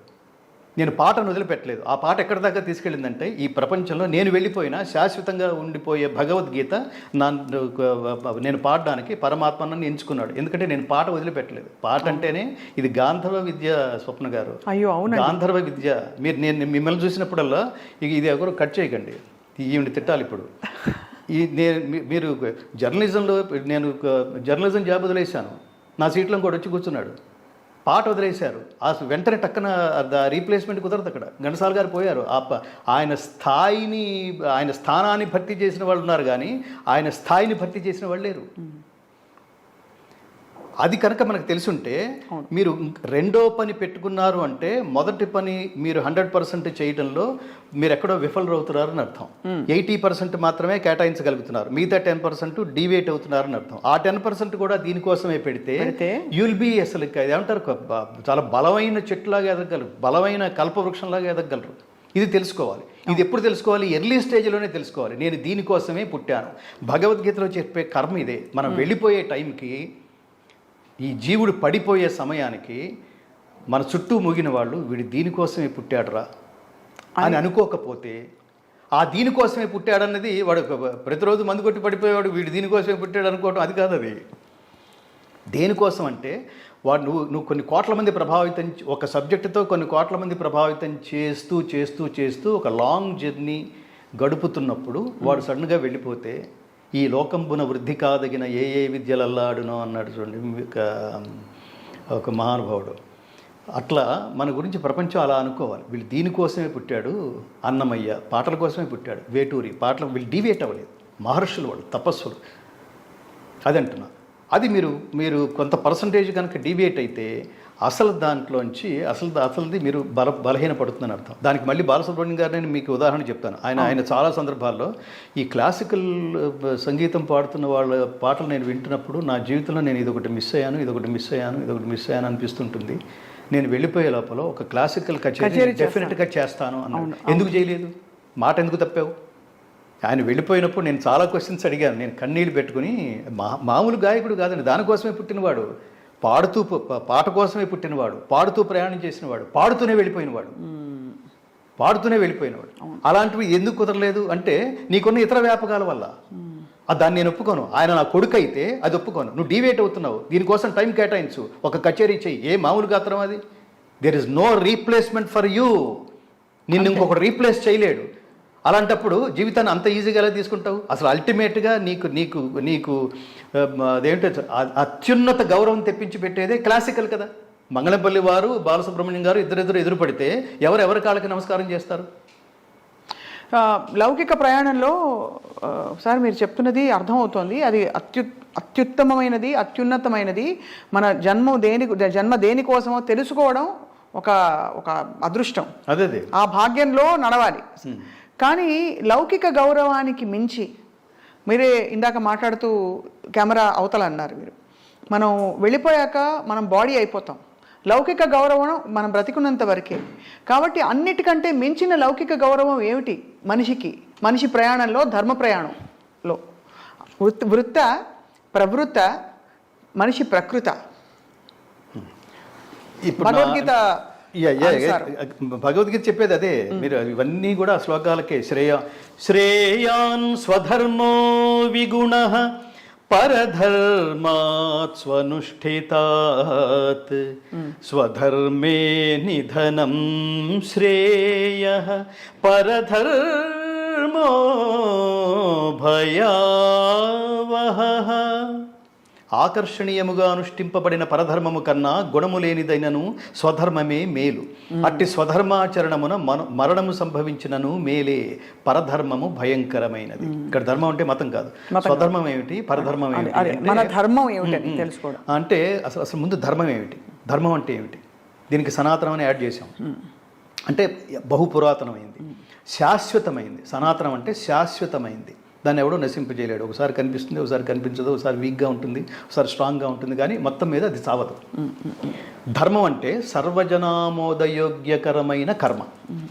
సర్వజనామోదయోగ్యమైన కర్మ అంటే మీరు చేసే పని ఇది ఎందుకు ఇది అని ఎవరికి అనిపించకూడదు. ఇంట్రెస్ట్ ఉండటం లేకపోవడం తర్వాత సంగతి. ఒకటి ఫ్లైట్ టెక్నాలజీ వచ్చి ఒకటికి వాడు దాని మీద, ఆ టెక్నాలజీ మీద ఉవ్విళ్ళూరుతూ ఉంటాడు వాడు. అది నాకు ఇంట్రెస్ట్ లేకపోవచ్చు, కానీ ఎందుకురా నీకు ఈ విధవ పనులు అని మనం అన్నాం. సో ఎవడు ఏ పని చేయడానికి ఉత్సాహపడతాడో ఆ పనితో మమేకమై అది లోక శ్రేయస్సు కోసం ఉపయోగపడితే దాని పేరు ధర్మం కదా. అర్థమవుతుందా? అది లోక శ్రేయస్సు కోసం, కేవలం నీ ధనార్జన కోసం కాదు. ఇందాక అనుకుంటే ధనార్జన కోసం అనుకుంటే దాంతోపాటు పిచ్చివన్నీ యాడ్ చేసుకుంటూ వెళ్తాం.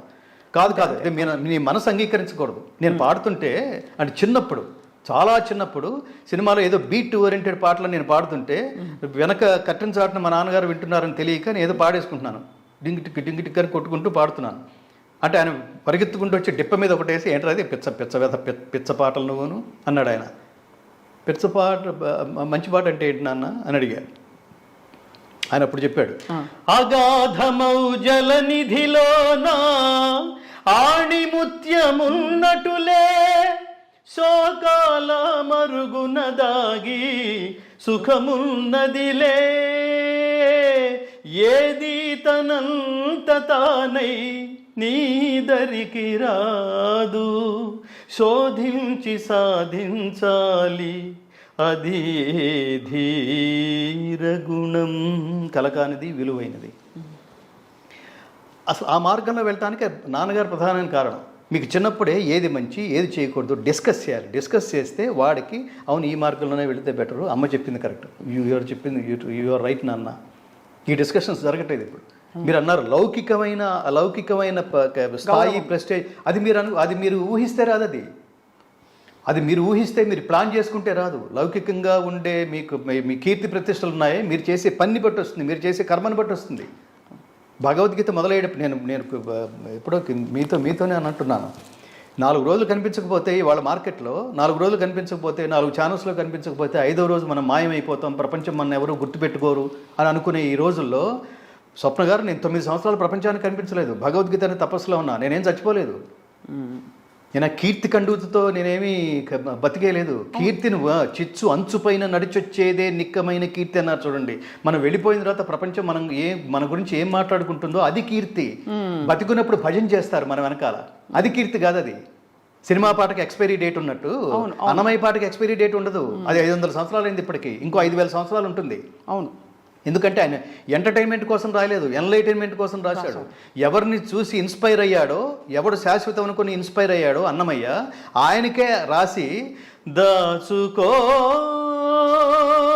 నీ పాదాలకు తగనే చేసిన పూజలివి పూచి నీ కీర్తి రూపు పుష్పములివి అయ్యా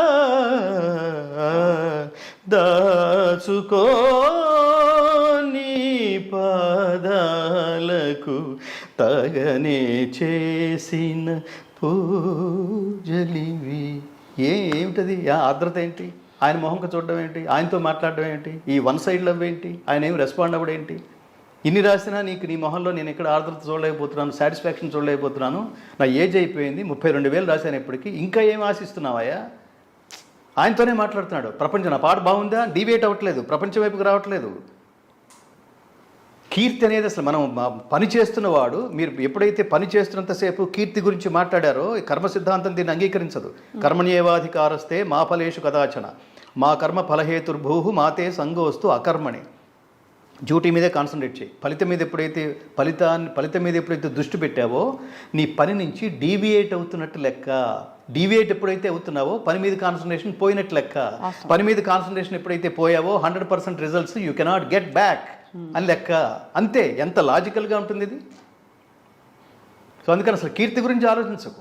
పనిలో ఎంత, నేను 9 సంవత్సరాల కీర్తి గురించి ఆలోచిస్తూనే చేస్తాను, మరి నాకేమిటని ఆలోచిస్తే మరి అంటే అదే నేను ఆ ప్రశ్న అడగడానికి కారణం ఏంటంటే, శాస్త్రీయ సంగీత కచేరీ లేదు ఒక సభ నిర్వహించి ఉండుంటే మహానుభావులు ఎస్పి బాలసుబ్రహ్మణ్యం గారు, వారికి అదనంగా మన మనసుల్లో ఏ స్థానం దక్కేదని మీరు భావిస్తున్నారు? అంటే వారు చేయలేదని ఆ సమయంలో నేను చాలా ఆవేదనతో మాట్లాడాను అని అన్నారు కాబట్టి, ఆ సందర్భంలో అది లౌకికపరమైన కీర్తి కదా. ఆయన పాటలన్నీ ఒకే భక్తితో, ఒకే ఆర్ద్రతతో, ఒకే ప్రేమ ఇష్టంతో పాడారు. అది మాస్ పాట బీట్ అయినా శివాష్టకం అయినా. కాబట్టి ఈ శాస్త్రీయ సంగీతం ఆయనకు అదనంగా చేరి ఉంటే అది ఎవరి కోసం అని అడుగుతున్నాను. అంటే నేను తెలుసుకునే ప్రయత్నం అది శాస్త్రీయ సంగీతం అనేది అది నిజానికి ఏంటంటే అది వృద్ధాప్యలో రావాల్సిన ఆలోచన కాదు. అది బిగినింగ్ డేసే. ఆ చరిత్ర వేరుగా ఉండేది. దానికి రూపాయి వస్తుంది. సో వాట్ అండి అసలు ఇవి అసలు డిస్కషన్కి అందుబాటులో ఉంటాం. మీ పర్సనల్ సాటిస్ఫాక్షన్ అంటాం. మీరు నేను విశ్లేషించలేము. ఇప్పుడు మీరు ఒక ఆర్ద్రంగా ఒక పాట పాడారు, దాన్ని డబ్బు కోసం ఆశిస్తే ఈ పాటలు మీరు సెలెక్ట్ చేసుకోకూడదు. డబ్బు కోసం చాలా పిచ్చి పాటలు ఉన్నాయి కదా. అలాగే టీవీల్లో ఇవాళ సోషల్ మీడియాలో ఇవాళ ప్రపంచాన్ని సర్వనాశనం చేసే ఆలోచనల వైపుకి తీసుకెళ్తుంది సోషల్ మీడియాలో చెత్తా చెదారాలు. వాళ్ళు ఎంత ఎంత ఎంత ఎంత విప్పుకుంటే అంత లైక్స్ అనుకోండి. ఎన్ని బూతులు మాట్లాడితే స్త్రీలు కూడా అంత విపరీతంగా తెల్లారిసరికి కోట్ల మంది చూసేస్తున్నారు అనుకోండి. ఆ మార్గంలోకి వెళ్ళిపోతారా మీరు నేను? వెళ్ళిపోతామా? ఇప్పుడు కీర్తి గురించి మాట్లాడండి. దేని కీర్తి అది? ఆ కీర్తి మార్గంలో వెళ్ళే వాళ్ళకి 25 మందే చూస్తారు. వాడు అందులో విపరీత విశేషమైన ఆనందం ఉంటుంది. నేను వెళ్ళకపోవడానికి కారణం నాకు రుచించదు. అదే చెప్పేది. అది నేను అంటుంది ఈ కీర్తి అనేది వ్యక్తిగత సంస్కారం మీద ఆధారపడి ఉంటుంది, వ్యక్తిగత అభిరుచి మీద ఆధారపడి ఉంటుంది. నేను ఈ మార్గంలోనే వెళ్తాను, ఈ మార్గంలో నాకు కీర్తి 5% వచ్చిందా ఓకే, 100% వచ్చిందా ఓకే. ఈ కీర్తి 5%కి 100% ఆ రెండు మీ చేతిలో లేవంటున్నా. ఇవాళ నేను భగవద్గీత రిలీజ్ చేస్తే 25 మందే విన్నారంటే అది ఫెయిల్ అయిందని కాదు అర్థం. అది అంటే ఒక పర్టికులర్ సమయంలో ఒక మహాద్భుతమై విశ్వరూపమై ప్రపంచాన్ని అల్లుకుంటుంది. దానికి వాళ్ళు ఫౌండేషన్ వేసామని అర్థం. మీకు ఒక విషయం చెప్పనా, మీకు ఈ ప్రపంచానికి ఈజీగా అర్థం కావడం కోసం అన్నమయ్య కీర్తనలు రాసి ఎంతకాలం అయింది? ఆయన 500 సంవత్సరాల క్రితం కదా. 500 సంవత్సరాల క్రితం ఆయన అన్నమయ్య కీర్తనలు రాసినప్పుడు మీరు ఈ రోజులతో కంపేర్ చేయండి. ఇప్పుడు అన్నమయ్య కీర్తనలకు ఉన్న విశేషమైన ఆదరణ ఆ రోజు ఆయన కీర్తనలు రాసినప్పుడు ఉందా? 0 కూడా లేదు. 1% కూడా లేదు. అలాగే త్యాగరాజస్వామి ఆయన కీర్తనలు పాడుతూ ఆయన అదే తాదాత్మ్య స్థితిలో ఉంటే వాళ్ళ అన్నగారే కదా విగ్రహాలు తీసుకెళ్ళి నదిలో పడేసి కొంప గురించి ఆలోచించకుండా దేవుడు దేవుడు దేవుడు అని ఆలోచిస్తామేంట్రా, యూజ్లెస్ ఫెలో అని తిట్టాడు కదా ఆయన్ని. కానీ ఎప్పుడు ఏ యుగంలో పాడుతున్నాం మనం, ఏ కాలంలో పాడుతున్నాం అంటే దానికంటూ ఒక కాలం వస్తుంది. అది ఇప్పుడు లైబ్రరీ ఎడిషన్గా మీరు పెట్టారు. నిఘంటు గుర్తుపెట్టుకోండి, నిఘంటు మన అలమారలోనే ఉంటుంది, రోజు చదవం అది. ఒక్కసారి ఎప్పుడో మనకి ఒక పదానికి అర్థం దొరికింది, అప్పుడు దాని దగ్గరికి వెళ్తాం. దానికోసం మీరు you have to give your contribution to the people. So మీరు అనేది ఏమిటి, మీరు సూచించేది ఏమిటంటే దానికి పునాది లోపల అంతర్ముఖం ఏదైతే ఉందో మన పునాది ఏర్పడాలంటే సరైన రుచి అభిరుచి తెలియడానికి దానికి ఎన్నో విషయాలు ధర్మంతో ముడిపడి ఉన్నాయి అంటున్నారు. ఇంతసేపు మనం సంభాషించింది అంతే అంతే అంతే అంతే అంతే అంతే. రెండోది ఏంటంటే నిరంతరం ఆలోచించండి, ఒక పని చేయండి, సిన్సియర్గా చేయండి, లోక ప్రయోజనం కోసం చేయండి, ఆత్మానందం కోసం చేయండి, డబ్బుల కోసం చేయకండి, క్రెడిట్స్ కోసం చేయకండి, కీర్తుల కోసం చేయకండి, ధనార్జన కోసమే చేయకండి, మీరుగానే బతకండి. సమాజం ఎన్ని రకాల చిల్లర మల్లరగా తిరుగుతున్నా అసలు వీడు ఒక క్యారెక్టర్తో వెళ్తున్నాడు రా వీడు అని అనిపించేట్టు చేయండి. ఇప్పుడు కొంతమంది మన ఎదుర్కొన్న లౌకికంగా కొంతమంది ఇప్పుడు జస్టిస్ నాగమారుతి శర్మ అనే ఒక మహానుభావుడు ఉన్నాడండి. ఉదాహరణకు చెప్తున్నాను, నాగమారుతి శర్మ. ఆయన సిబిఐ కోర్టు స్పెషల్ జడ్జి. ఆయన మనం మాట్లాడుతుంటే రామ రామ రామ రామ రామ అంటారు. బాగున్నారు స్వప్న గారు, రామ రామ రామ రామ రామ రామ రామ. మీతో మాట్లాడుతున్నప్పుడు అంతర్వాహినిలాగా మధ్యలో రామనామస్మరణ జరుగుతుంటుంది. ఆయన్ని అడిగారు ఒకసారి, మీరు కూడా డబ్బు, సిబిఐ అంటే మామూలు విషయం కాదు, ఎక్కడ చిన్న చిన్న సంతకాలు పెడితే బోడంత డబ్బు వస్తుంది, అంత అక్రమాలకేం పాల్పడక్కర్లేదు, ఈ అడిగేవాళ్ళు ఏదో పాపం వారం రోజులు 10 రోజులు బెయిల్ కోసం అడిగేవాళ్ళు, వీళ్ళు పెట్టచ్చు కదా అంటే ఆయన ఏకవాక్యంలో ఒక మాట అన్నాడు, ధర్మం తప్పితే మరణించినట్టే, నేను మరణించటం మీకు ఆనందమా అని అడిగాడు ఆయన. ఉంటారా అలా? వాళ్ళని లౌకికమైన మిగతా ప్రపంచంతో కంపేర్ చేయగలమా? ఇప్పుడు మీరు నా ముందు కూర్చున్న మీకు చాలా టాలెంట్స్ ఉండుంటాయి, అవేవి విప్పకుండా, అవేవి నా ముందు ప్రదర్శించకుండా ఒక గాయనిగానే నా ముందు పాడడానికి ఎందుకు ప్రయత్నించారు? ఎక్కడో మీ సోల్ అదనమాట. నేను ఇందాక వీళ్ళకి చెప్పాలనుకుంది అదనమాట, మిమ్మల్ని కడిగేయాలనుకుంటుంది. మీరు దేనికోసం పుట్టారంటే అది మీకు తెలుసో తెలీదో, నాకు బాగా తెలుసు. మీరు గాయనిగానే పుట్టారు. మీ సోల్ ఏమిటంటే స్వరం, మీ సోలు. ఈ స్వరానికే సరస్వతి అని పేరుంటుంది, ఈ పదానికే సరస్వతి. సరస్వత్యాత్ స్తనద్వయం ఏకదాపాత మధురం అన్యదాలోచనామృతం సంగీతమపి సాహిత్యం. ఈ రెండిట్లో గొప్పది ఏమిటంటే సాహిత్యం అర్థం చేసుకోగలిగే స్థాయి ఉన్న వాళ్ళకి మాత్రమే అర్థమవుతుంది. సంగీతం దాన్ని అర్థం చేసుకోవడానికి ప్రయత్నించక్కర్లా, మీరు పాడుతుంటేనే ఆహా ఓహో అనేస్తాం మనం, వెంటనే లోపలికి వెళ్ళిపోద్ది, దానికి ఏం డిస్కషన్ ఉండదు. సో అట్లాంటి అది గాంధర్వ విద్య అది. సో మీరు గాయనిగా మీ జన్మ అది, దానికోసం మీరు ఎంత కేటాయించారన్నది మీ ఆలోచనకి సంబంధించింది. లేదా మీ దీని సంస్కారం, దేవుడు పుడుతూనే మీకు జన్మ సంస్కారం ఇచ్చేశాడు. మీతో పాటు మిగతా ఈ సంగీతానికి సంబంధించి చాలా ఇన్స్ట్రుమెంట్స్ ఉంటాయి, అవన్నీ నేర్చుకుంటే వస్తాయి, ఎవరు నేర్చుకున్నా వస్తాయి. కానీ గాత్రం మాత్రం దేవుడు మీకు ఆటోమేటిక్గా ఏమంటారు, మీకు జన్మనిస్తూనే ఆ వోకల్ కార్డ్స్లో ఆ ఇన్స్ట్రుమెంట్ వేసి పంపించేస్తాడు. అది ఎన్నో జన్మల అదృష్టం అది. దాన్ని రియలైజ్ అయ్యామనుకోండి, ఇంకో చోటకి పోం మనం, ఇంకో 10 పార్శ్వాలు పెట్టుకుని లైఫ్ అంతా మనం వృధా చేసుకోం. నేను అలా చేసుకోలేదు. ఎవరన్నా బాగా పాడుతున్న వాళ్ళు దీని మీద ఏం బతుకుతారు, దాని మీద ఏం బతకడం ఏమిటి, దాంతో బతికించు. అసలు ముందు ప్రారంభంలోనే ఆ మాట ఏమిటి? ఒక్కసారి సీరియస్గా ప్రయత్నించావా? ఎక్కడి దాకా తీసుకెళ్తుందో? కేవలం సంగీతం మీద మంగళపల్లి గారు బతకలా, కేవలం సంగీతం మీద ఒక విగ్రహం పెట్టే స్థాయిలో, భారతదేశానికి భారతరత్న స్థాయిలో వెలిగిపోలా మహాతల్లి ఎంఎస్ సుబ్బలక్ష్మి గారు. వాళ్ళందరూ నీకు ఉదాహరణలు కదా. నేను అంత తక్కువ అంచనా వేసుకుంటున్నావు ఏంటి? పిచ్చి పిచ్చి వేషాలు వేయకు. అసలు పాడేవాళ్ళు ప్రతిరోజు డైరీ పెట్టుకొని, నేను ఎక్కడికన్నా వెళ్తే పిల్లలు పాడితే ఇదేం కూడు పెడుతుంది. నేనే ఉదాహరణ. కూడంటే ఎంత? నెలకు 10 లక్షల, 25 లక్షల, ₹1 కోటి, 10 కోట్ల, 10,000 చాలా అంటే నేను 10,000 చాలన్నా. ఆ 10,000 కూడా వెతుక్కున్న సందర్భాలు ఉన్నాయి. అయినా నేను దాన్ని వదిలేయలేదు. నేను ఎన్ని కష్టాలేదు. నేను ఒక్కటి ఉదాహరణ చాలదు. నేను ఎవరెవరినో ఉదాహరణ కాదు, నా పిల్లలకి నేనే ఉదాహరణ చెప్తాను. ఎన్ని కష్టాలు ఎదురైనా, వాటిని పరీక్షల్లాగా భావించి దాన్ని అంతు చూసేంతవరకు నిద్ర పట్టుకున్నా అన్న. నేను ఈ ప్రపంచానికి చేసింది అది. ఘంటసాల గారు భగవద్గీతని ఇంకో 100 టైమ్స్ ఎక్కడికో నెక్స్ట్ లెవెల్కి తీసుకెళ్ళడానికి నేను ప్రయత్నం చేశాను. చాలా ఎంత పెద్ద సాహసోపేతమైన యజ్ఞం. ఆయన ఉన్న రోజుల్లో 4 ఇన్స్ట్రుమెంట్లతో హెచ్ఎంఈ సంస్థ వాళ్ళకి లిమిటెడ్ బడ్జెట్లో ఏదో చేశారు. ఆ రికార్డ్ చేసిన మహానుభావుని థియేటర్కి పిలిచారు. మీ అభిప్రాయం చెప్పండి అంటే, మేము ఆ రోజుల్లో ఆల్బమ్ లాగా ఒకటి అనుకున్నామండి. మేము మాకు చుట్టూతో చాలా కంపెనీలు ఉండేవి. వాళ్ళు అది చేస్తే మనం ఇది చేయాలి, వాళ్ళు అది చేస్తే మనం ఇది చేయాలి, ఇట్లా అనుకుంటూ ఆల్బమ్స్ లాగా చేశాను తప్ప ఇదేంటంటే ఒక సినిమా చూస్తున్న అనుభూతి కలిగింది. ఇన్ని కోట్లు ఖర్చు పెట్టారేమిటి దీనికి, లైఫ్ అంతా దీనికి డెడికేట్ చేశారేమిటి, నేను మిమ్మల్ని మిస్ అయ్యాను హెచ్ఎంవిలో అన్నారు పుట్టా మంగపతి. ఘంటసాల గారి చేత భగవద్గీత పాడించిన మహా వ్యక్తి ఘంటసాల గారి. చాలా మందికి తెలియంది ఘంటసాల గారి భగవద్గీత ఆయన ఆలోచనల నుంచి రాలేదు, హెచ్ఎంవి వాళ్ళ ఆలోచనల నుంచి వచ్చింది. ఆ విధంగా ఆయన తలపెట్టిన యజ్ఞాన్ని మీరు ముందుకు తీసుకెళ్లారు. ఇందులో జ్ఞానగీత అని ఒక సంబోధన వచ్చింది.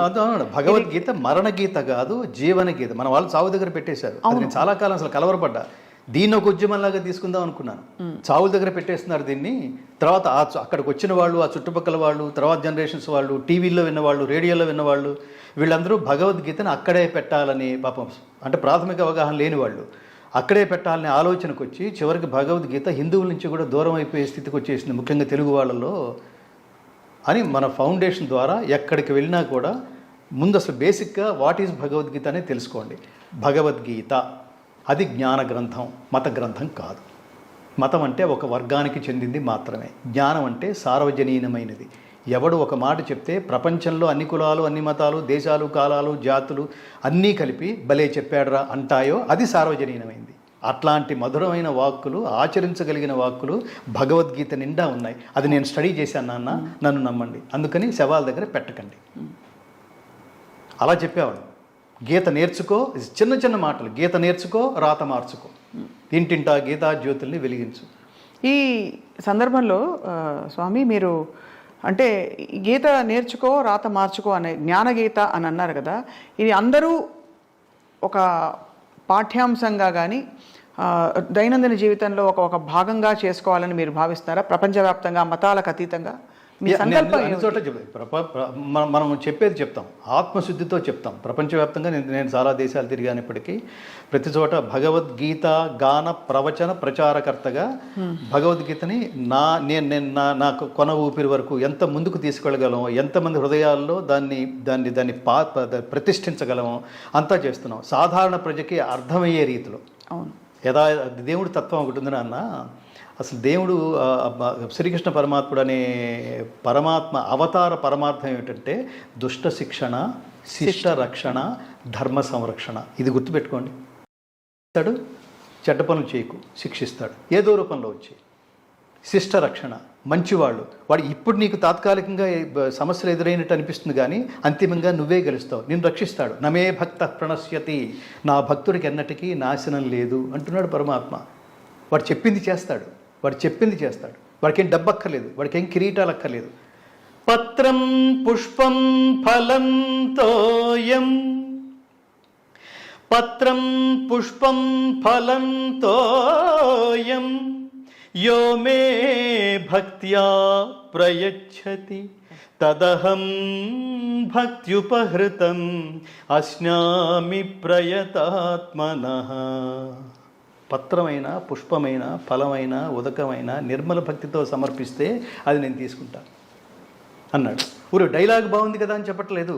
చివరికి ఎక్కడ దాన్ని ఎలా నిరూపించుకున్నాడంటే, రుక్మిణి ఒక తులసి దళం వేసింది తోగల, కుచేలుడు అటుకులు పట్టుకొచ్చాడు.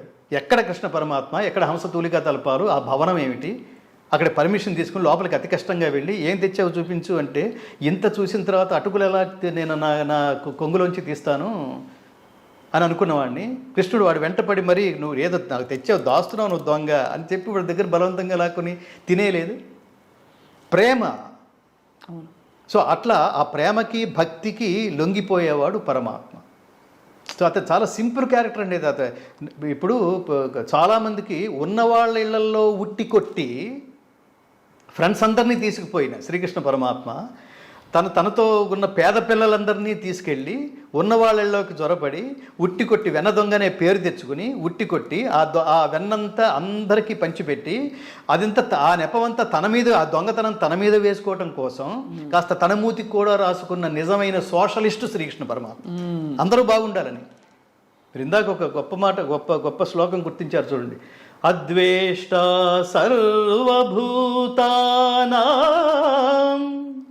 మైత్రః కరుణ ఏవ చ నిర్మమో నిరహంకారః సమదుఃఖ సుఖః క్షమీ సంతుష్టః సతతం యోగి యతాత్మా దృఢనిశ్చయః మయ్యర్పితమనో బుద్ధిః యో మద్భక్తః స మే ప్రియః. కృష్ణ పరమాత్మ సిద్ధాంతం ఏంటంటే వాడిని తెలుసుకోండి. లాజికల్గా దుష్టుడు ఎవడన్నా ఉంటే వాడిని ఊరుకోను, నేను వాడిని శిక్షిస్తాను అని అంటే, ఇంకో మతంలో చూసాం పలానా వాడు పాపులను రక్షించును. పాపులను రక్షిస్తే ఇంకా పోలీస్ డిపార్ట్మెంట్ ఎందుకు? పాపం చేసిన ప్రతి వాడిని రక్షించుకుంటూ పోతే తప్పు చేయకు, శిక్ష రెడీగా ఉంటుంది అని అన్నవాడు అది కదా సిద్ధాంతం అంటే. ఆశ్రిత పక్షపాతి అని కాదా? ఆశ్రితం అంటే ఏంటి? ఎవడు పడితే వాడిని దగ్గర తీసుకుంటాడని కాదు.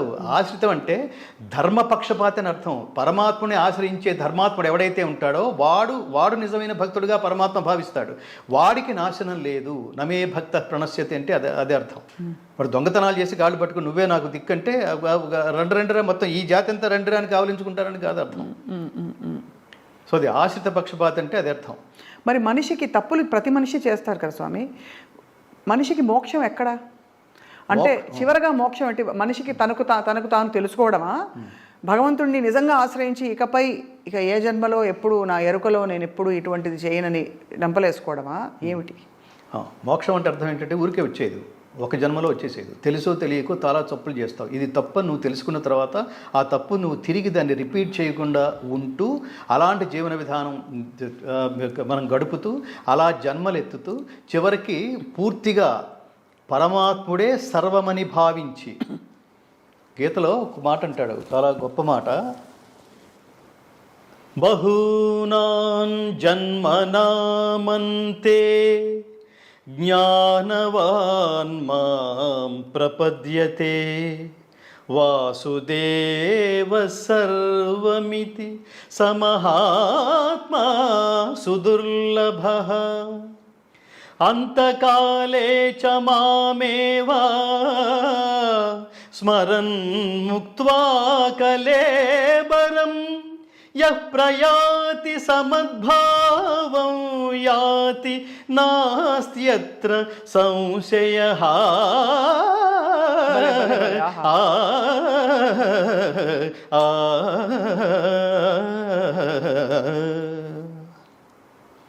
ఇది పునర్జన్మ సిద్ధాంతాన్ని ధృవీకరిస్తుంది భారతీయ సనాతన ధర్మం. మళ్ళీ జన్మ ఉందా? ఇప్పుడే కుమ్మేయి అంటున్నారు చూడండి. మళ్ళీ జన్మ ఉంది. మళ్ళీ జన్ముందనేది బహూనాం జన్మనామంతే, అనేక జన్మములెత్తిన పిమ్మట వాసుదేవుడే సర్వమని భావించి నన్ను శరణమునందుచున్నాడు. అలాంటి మహాత్ముడు లభించుట మిక్కిలి అరుదు. చాలా జన్మలు ఎత్తుతూ ఉండాలి. తెలుసో తెలియకో తప్పు చేస్తున్నావు, తెలుసో తెలియకో ఒక పుణ్యం చేస్తున్నావు. ఈ పుణ్యాన్ని అనుభవించడానికి మళ్ళీ జన్మెత్తాలి, పాపాన్ని అనుభవించడానికి మళ్ళీ జన్మెత్తాలి. రెండూ నీ అకౌంట్లే. ఈ రెండూ నీ అకౌంట్ అని తెలుసుకోకుండా ఒక దారుణమైన పాపం చేసేసి లోపల తెములుతుంటే, లోపల ఒకడెవడో గరిటె పెట్టి కెలికేస్తుంటే, తిట్టేస్తుంటే, దాని నుంచి ఓవర్కమ్ కావడం కోసం తిరుమల వెళ్ళి స్వామివారి హుండీలో అన్ని కోట్లు గుమ్మరించి ఆ చుట్టూ తిరిగి స్వామివారి దగ్గరికి వెళ్ళి అవి మొత్తం నేనే వేశాను, కొంచెం చూసుకో, ఆర్ యూ సాటిస్ఫైడ్, కొంచెం కావాలన్నా ఉంటే రాత్రి కల్లో కనిపించి చెప్పు, మళ్ళీ వేస్తాను అంటే మన ఇద్దరం ఒకటే. నేను కూడా కరోనా టైంలో చాలా ఫైనాన్షియల్గా చాలా ఇబ్బందులు ఫేస్ చేశాను, టైంకి నువ్వు డబ్బు వేసావు అంటాడా వాడు? దేవుడు క్యారెక్టరు, తల్లి క్యారెక్టరు ఒకటే. స్వప్న గారు, దేవుడు క్యారెక్టర్ ఇవ్వడం, తల్లి కూడా ఇవ్వడమే. తల్లి ఏం తీసుకోదు. మీరు ఎక్కడున్నా సుఖంగా ఉండండి ఆయన, నాకేం ఐఫోన్లు వద్దు, డబ్బులు వద్దు, బిల్డింగ్లు వద్దు, అంతస్తులు వద్దు, మీరు క్షేమంగా ఉండండి నాన్న.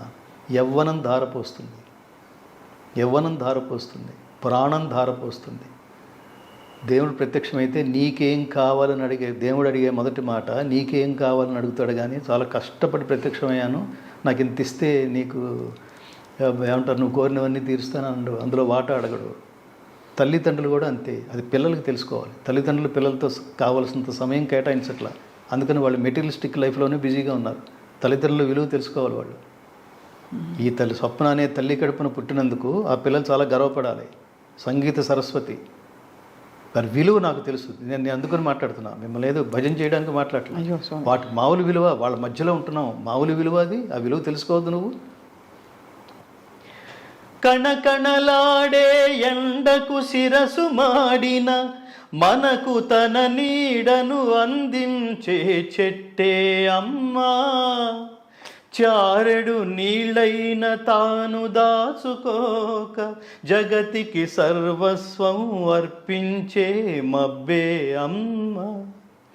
ఆ అమ్మలనే మించిన మా అమ్మకు రుణం తీర్చుకోలేను ఏ జన్మకు.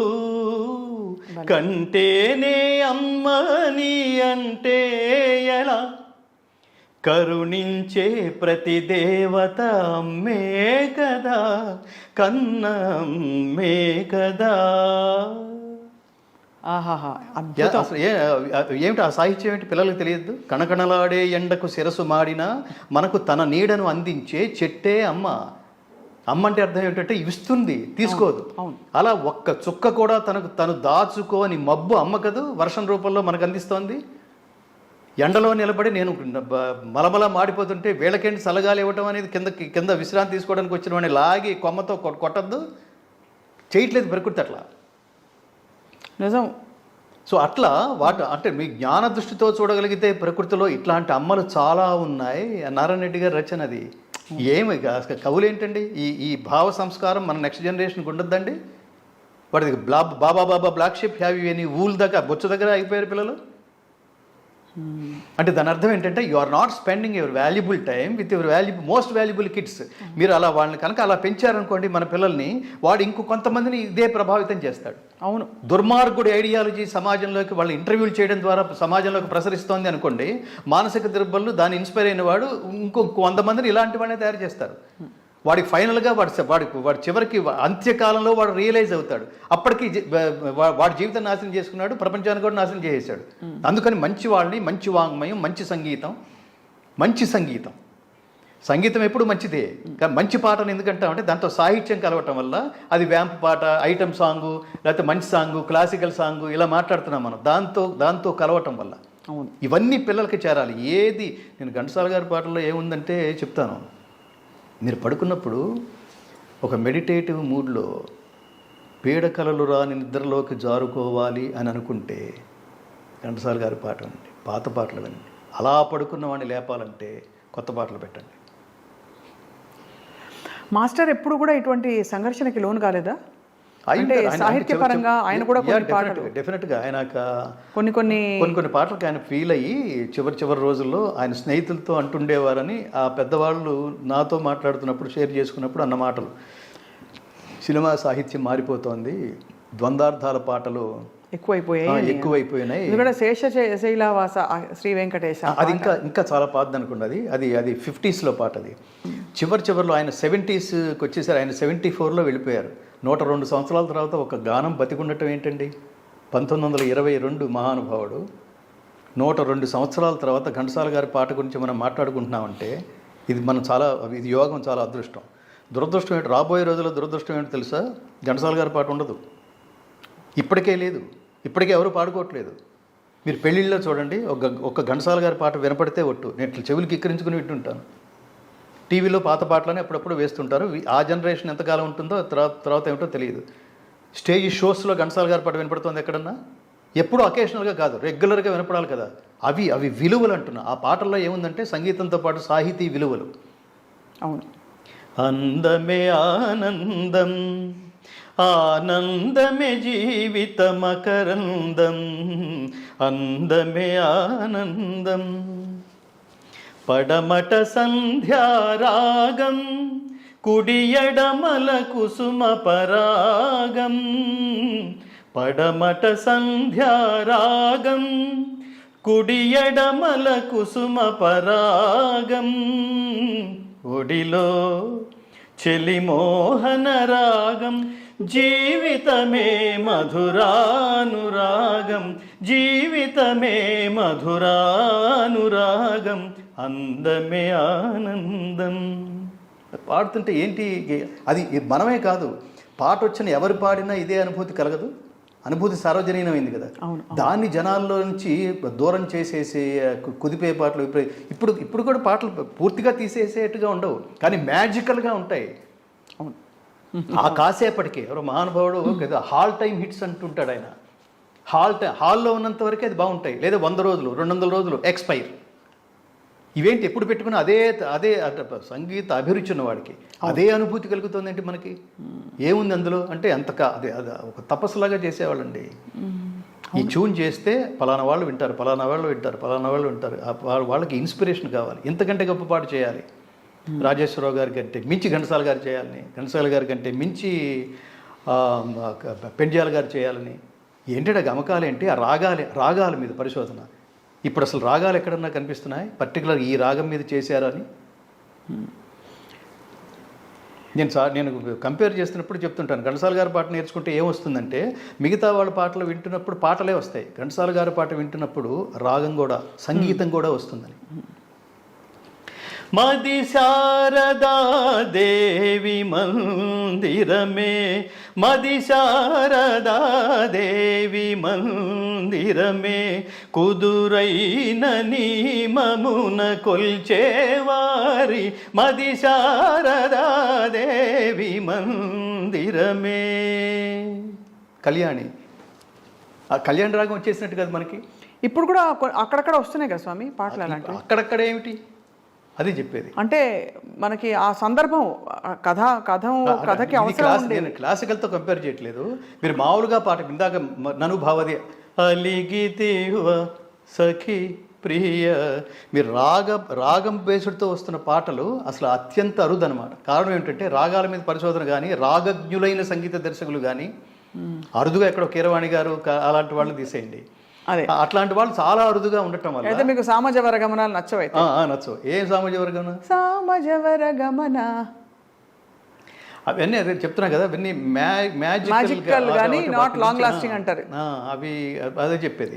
ఇప్పుడు దాని తర్వాత ఇంకోటి ఏదో పాట వస్తుంది, ఈ పాట కింద ఆ పాట పని నలిగిపోతుంటుంది, కాసేపు టిక్లింగ్ గా ఉంటుంది. కమాన్ కళావతి. అదే నేనేమంటానంటే నచ్చదు. మీరు అది ఇది తప్పు. నాకు నచ్చకపోవడం అనేది నచ్చదంటే అదే ఇది బాగుంది అని అనిపిస్తుంది, కానీ కాలం సమాధానం చెప్తుంది. ఆ కాలం చక్రం కింద పడి ఇవన్నీ నలిగిపోతున్నాయంటే ఎక్కడో పరిశోధన కావాలి. వాళ్ళు సింగర్స్ కూడా వచ్చి లైన్ బై లైన్ పాడేసి పుక్కిలించి ఉమ్మేసినట్టుగా పాడేసి వెళ్ళిపోతే ఏముంటుంది అక్కడ? 100 రోజుల పాటు అంటే సినిమా 3-4 నెలల పాటు ప్రాక్టీస్ చేసుకుని దాన్ని ఓన్ చేసుకుని ఈ శబ్దాన్ని మీరు నమ్మి తీరాల్సిందే. పాటే మీరు అయిపోయేట్టుగా పాడాలి అంటే 1 గంట ముందు వచ్చేసి పాడి వెళ్ళిపోతే ఎప్పటికీ కాదండి. ఆ పాట బాగానే ఉన్నట్టు అంటుంది, చరిత్రలో నిలబడదు. అది ఆ శబ్దం చరిత్రలో నిలబడాలంటే ఇంత తపస్సు జరగాలి. ఇవన్నీ చాలా పెద్ద పెద్ద మాటలు. దాని డెప్త్ తెలిస్తే మనకు అర్థమవుతుంది. చాలా గొప్ప మాట చెప్తున్నారు స్వామి. ఈ సందర్భంలో కొద్దో గొప్ప విజయం సాధించిన వాళ్ళ దివ్యగాథలన్నీ మనకి ఇప్పుడు పాఠ్య పుస్తకాల్లో చేరుస్తున్నారు. భగవద్గీత పారాయణం కానీ శ్లోకాల అర్థం తెలుసుకునే ప్రయత్నం కానీ చెప్పే ప్రయత్నం కానీ ఎందువల్ల పాఠ్యాంశాలలో లేదు గురుగారు? పాఠ్యాంశాలు లేకపోవడం అన్నది చాలా చాలా భయంకరమైన దురదృష్టకరమైన విషయం. దానికి ప్రధానమైన కారణం హిందువుల్లాగా వాళ్ళు తాము హిందువులని భావించకపోవడం, హిందువుగా పుట్టడం. హిందూ అంటే ఇంజలో నేను పిల్లలకి అర్థమయ్యే రీతిలో చెప్తుంటాను, హిందూ అంటే సర్వజన బంధువు అనే భావనతో దాని ఆ అర్థంతో మీరు భావించండి. హిందూ శబ్దం లేదు నిజానికి, వాడు ధర్మబంధువు.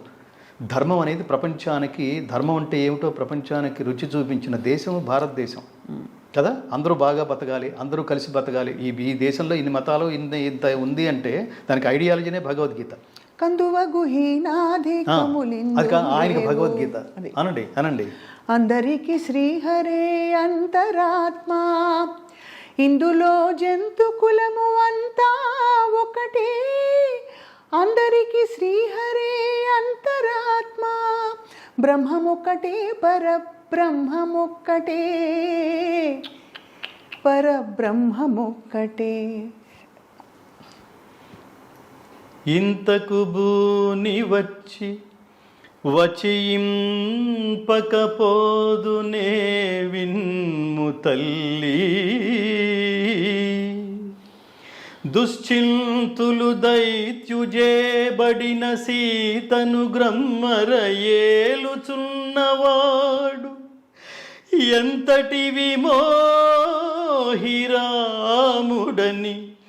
ఎగ్గులు వల్కినాలకించి భూకాంతుడు నిందజల్ది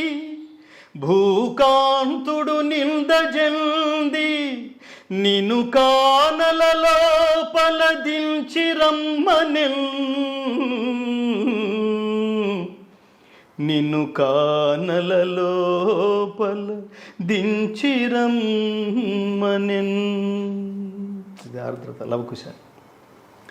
ప్రతిదినమేను తొల్దొలుత పాదములంటి నమస్కరించి నీ అతులితమైన దీవెనలనంటి చరింతు త్వదీయ భాగ్యమే గతియడమాయే ఇంకెప్పుడుగాంతు భవత్పద పద్మముల్ నమస్యతముల్ సేతునమ్మా కడసారి గ్రహింపుము జానకీ సతీ జానకీ సతీ. ఏ మహనీయ సాధ్వి జగదేక పవిత్రత బ్రహ్మరుద్ర సూత్రాములు హవ్యవాహనులు ప్రస్తుతి చేసిరో హట్టి తల్లి సీతా మహిళా శిరోమణిని దారుణ కానన వీధి కంపగా నీ మది ఎట్టులపే ఎట నేర్చితివి కఠినత్వమగ్రజా అగ్రజా.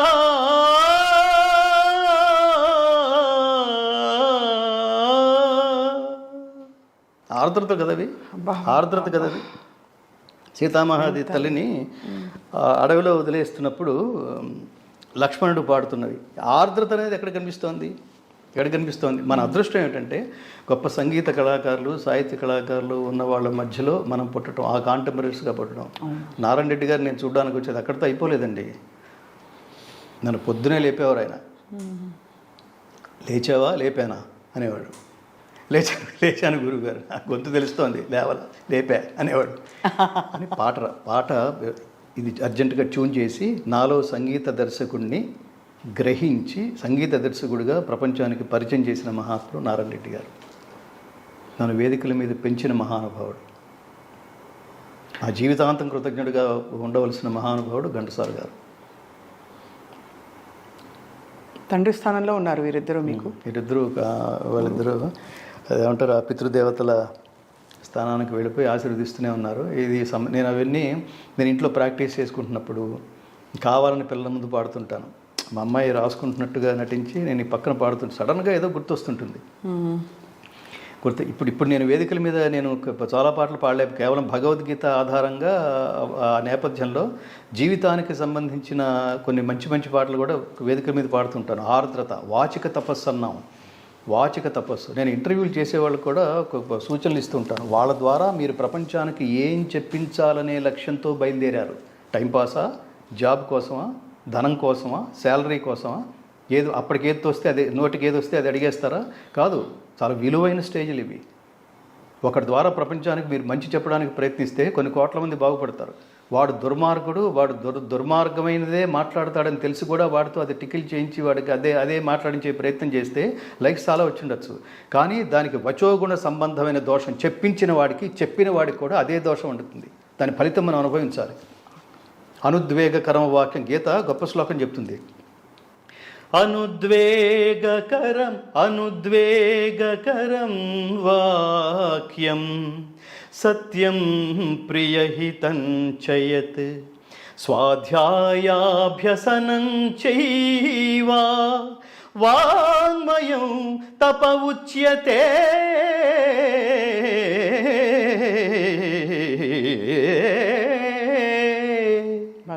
ఎంత ఇతరుల మనస్సులో నొప్పింపనిది సత్యము ప్రియము హితము అయిన భాషణము వేదాధ్యయన మనర్చుట వాచిక తపస్సు అని చెప్పబడును. ఆ నోట్లోంచి అవే రావాలి. ఎందుకు రావాలి? కందువగు హీనాధికమిందులేవు అందరికీ శ్రీహరే అంతరాత్మ అని పలికిన నాల్క అది చాలా విలువైంది. ఇతర నాలుకల కంటే చాలా విలువైంది. ఈ నాలుకతోనే అది మాట్లాడేస్తానంటే నేను అదే చెప్తుంటాను. పలానా వాడికి పద్మశ్రీ వచ్చింది అని అనుకో, ఆ పద్మశ్రీ వచ్చిన వాడి పాటల్లో బూతు పాటలు కూడా ఉన్నాయి కదా అని అడుగుతా, వాడు సైలెంట్ అయిపోయాడు. ఆవిడ వరకు భారతరత్న వచ్చింది అన్నారు, ఆ భారతరత్న మొత్తం భక్తే, కరెక్ట్. ఆ సాహిత్యం అద్భుతం, కరెక్ట్. అందుకని నీ జల్లెడి పట్టినా కూడా ఇంకెక్కడ దోషం అనేది కనపడకూడదు. కాదు స్వామి, అలా జల్లెడి పెట్టుకుంటూ పోతే మన ప్రపంచం చిన్నదైపోతుంది కదా. అవనివ్వండి, ఏ ధర్మం ఎందుకు మీరు అసంతృప్తి అంటే వ్యక్తిగతంగా కాదు. మనం మళ్ళీ నేనే ఉదాహరణ తల్లి, బంగారు తల్లి, నేనే ఉదాహరణ. చిన్నదైపోతే ఏమిటది అంటే మనదంటే వ్యక్తిగతంగా కాదు, నాట్ ఫర్ సోషలైజింగ్ స్వామి. బట్ నేను అనేది అసలు ప్రపంచంలో జల్లెడ పడుతూ మనం అలా పోతే తాత్విక దృక్పథం అది పాడేవాళ్ళు ఎవరు ఉంటే ఇలాగే అనుకుని నేను అందరూ మంచి పాటలే మళ్ళీ అందులోకి వెళ్తున్నాం. అసలు ఓకే ఓకే ఓకే అర్థమైంది. అయితే ఒకటే తమరి సంకల్పం అంటే ఈ యజ్ఞం ఇప్పుడు ఒక అద్భుతమైన స్థాయికి వచ్చింది భగవద్గీత ఫౌండేషన్ ద్వారా. మీ సంకల్పం ఏంటి? భగవత్ సంకల్పం ఏంటి మీ ద్వారా నెరవేరబోయేది? నా ద్వారా భగవత్ సంకల్పం ఏమిటో తెలియదు నాకు. మళ్ళీ నేనే ఇప్పుడు బయటికి వెళ్ళినప్పుడు నాకు వచ్చే ఫోన్స్ కానీ, ఆఫీస్కి నన్ను చూడడం కోసం వచ్చేవాళ్ళు కానీ, వాళ్ళలో కనిపించే ఆర్ద్రత కానీ, సడన్గా ఫోన్ చేసి గురువుగారితో మాట్లాడాలనుకుంటున్నాం, ఎప్పుడు సమయం దొరుకుతుంది అంటే నేనే గంగాధర శాస్త్రి నాయన అనగానే పొగిలి ఏడ్ చేసే సందర్భాలు, ఇవన్నీ all that credit goes to Sri Krishna పరమాత్మ. జీవితంలో ఒక్కొక్క అడుగు పెంచుతూ ఒక పరిణతి అనే స్థితికి వచ్చిన తర్వాత నాకు భగవద్గీత అనే ముద్ద ఆ తిరుపతి లడ్డు నా కంచంలో పెట్టాడు. దాన్ని నేను సిన్సియర్గా త్రికరణ శుద్ధిగా 9 సంవత్సరాల ప్రయాణం, 9 కోట్ల రూపాయల ఖర్చు. దీని తర్వాత నా జీవితం అంతా భగవద్గీత వ్యాప్తికే, భగవద్గీత ప్రచారానికే అనుకునే స్థితి వరకు తీసుకురావడం అది చిన్న విషయం కాదు. దీని ముందు నేను ఎప్పుడు చెప్తుంటా, దీని ముందు నా జీవితంలో చాలా అవార్డ్స్ వచ్చినాయి, రాష్ట్రపతి అవార్డుతో సహా. అవేవి నాకు ఇవ్వని ఆనందం. అవి మీరు జీవితంలో ఎంత పెద్ద అవార్డు అయినా అది ఆ క్షణానికి పత్రికల్లో ఒక న్యూస్ మాత్రమే. ఒక డే న్యూస్ మాత్రమే. రెండో రోజు జనాలు మన దగ్గరికి వచ్చి అభినందించడం వరకు మాత్రమే. What next? దీని తర్వాత నువ్వేం చేయగలుగుతున్నావు? దీంతో నువ్వేమైనా చేస్తావా? బెబ్బే. దీనికి ముందు ఉన్నాం, దీని తర్వాత ఉంటాం. అవార్డు వచ్చిపోయేది అంతే. అయితే భగవద్గీత ఫౌండేషన్ ద్వారా దీన్ని విస్తృతమైన ప్రచారం కొనసాగాలని మనస్ఫూర్తిగా కోరుకుంటున్నా. నాకు ఆయుష్, ఆరోగ్యం, సంపద కూడా. ఇప్పుడు భగవద్గీత తెలుగు రికార్డ్ చేసాం, ప్రపంచానికి అందించాం. ఇంగ్లీషు రికార్డింగ్ పూర్తయింది, దానికి ఇంకా ఫండ్స్ కావాల్సి ఉంది. ఇంగ్లీష్ తర్వాత హిందీ, ఇవన్నీ ఒక ఏమంటారు, ఒక రివ్యూ చేసుకుంటూ, ఒక సంకల్పాలు జనరేట్ చేసుకుంటూ ముందుకు వెళుతున్నాం. అదేంటంటే కృష్ణుడు పుట్టిన మధురకి ఈ సంపూర్ణ భగవద్గీత తీసుకువెళ్ళాలి. దాని మీద జరిగిన రీసెర్చ్ ఏంటంటే, మీరు ఏ దేవాలయానికైనా వెళ్ళండి, అక్కడ పాటలు వేస్తున్నారు లేదా కీర్తనలు వేస్తున్నారు. ఇవన్నీ మానవులు రాసినవే. కానీ దైవం ప్రపంచానికి మీరు ఎలా బతకాలో చెప్పిన దైవ సందేశం ఎక్కడ సంపూర్ణంగా రికార్డు కాబడలేదు, ప్రదర్శించట్లేదు. సో ఇది చూసి, ఇది అసలు శ్రీకృష్ణుడు పుట్టిన ప్లేస్లో సంపూర్ణ భగవద్గీత లేకపోవడం ఏమిటి, మధురలో లేకపోవడం ఏమిటి, ఆ దేవాలయంలో మోగాలి కదా. ఇది సంకల్పం, హిందీలో రికార్డ్ చేయాలి. దానికి మహానుభావులకి ఇట్లాంటివి విన్న తర్వాత అది మేము సపోర్ట్ చేస్తాం గురువుగారు అంటే ఇంతకంటే ఆనందం ఇంకోటి ఉండదు. అలాగే శ్రీకృష్ణ పరమాత్మ అవతారం చాలించిన తర్వాత కూడా ఆయన హృదయం శిల రూపంలో సజీవంగా ఇవాళకి భద్రంగా సజీవంగా ఉంది అని కోట్లాది మంది సనాతన ధర్మీయులు లేదా హిందువులు విశ్వసిస్తున్న దేవాలయం పూరీ జగన్నాథుడి దేవాలయం. అక్కడ ఒడియాలో రికార్డ్ చేసి ఆ దేవాలయానికి ఇవ్వాలి. అలాగే శ్రీకృష్ణుడు పరిపాలించిన గుజరాత్, పరిపాలించిన ద్వారకకి ఈ సంపూర్ణ భగవద్గీత చేయాలి, రికార్డ్ చేయాలి. ఏమిటి భగవద్గీతని మేము చాలా గర్వంగా చెప్పుకోగలం, ఆత్మశుద్ధిగా చెప్పుకోగలం. మనం చేసిన భగవద్గీత రికార్డింగ్ ప్రత్యేకత ఏంటంటే పాడేయలేదు స్వప్న గారు. మీరు కళ్ళు మూసుకుని వింటుంటే సాక్షాత్తు మీరే కురుక్షేత్రంలో శ్రీకృష్ణార్జున సంవాదాన్ని ప్రత్యక్షంగా వింటున్న అనుభూతి కలిగించే సౌండ్ టెక్నాలజీలో రికార్డ్ చేసాం. 9 సంవత్సరాల కాలంలో ఎన్ని టెక్నాలజీస్ మారిపోయి ఉంటాయి, ఎన్ని సాఫ్ట్వేర్స్ మారిపోయి ఉంటాయి, ఎన్ని ప్లగ్గిన్స్ మారిపోయి ఉంటాయి, ఎన్ని ఇన్స్ట్రుమెంట్స్ మారిపోయి ఉంటాయి. ఎప్పటికప్పుడు అవన్నీ కొంటూ మామూలు క్యాజువల్గా ఉన్న కృష్ణుడు అర్జునుడి స్థాయిలో ఉన్న కృష్ణుడు ఉపదేశానికి, విశ్వరూపం చూపించిన కృష్ణుడు ఉపదేశానికి గాత్రాల్లో తేడా ఉండాలి. అది టెక్నికల్గా మాత్రమే సాధ్యం. అది యద్యదాచరతి శ్రేష్ఠః తత్తదేవేతరో జనః సయత్ ప్రమాణం కురుతే లోకస్తదనువర్తతే.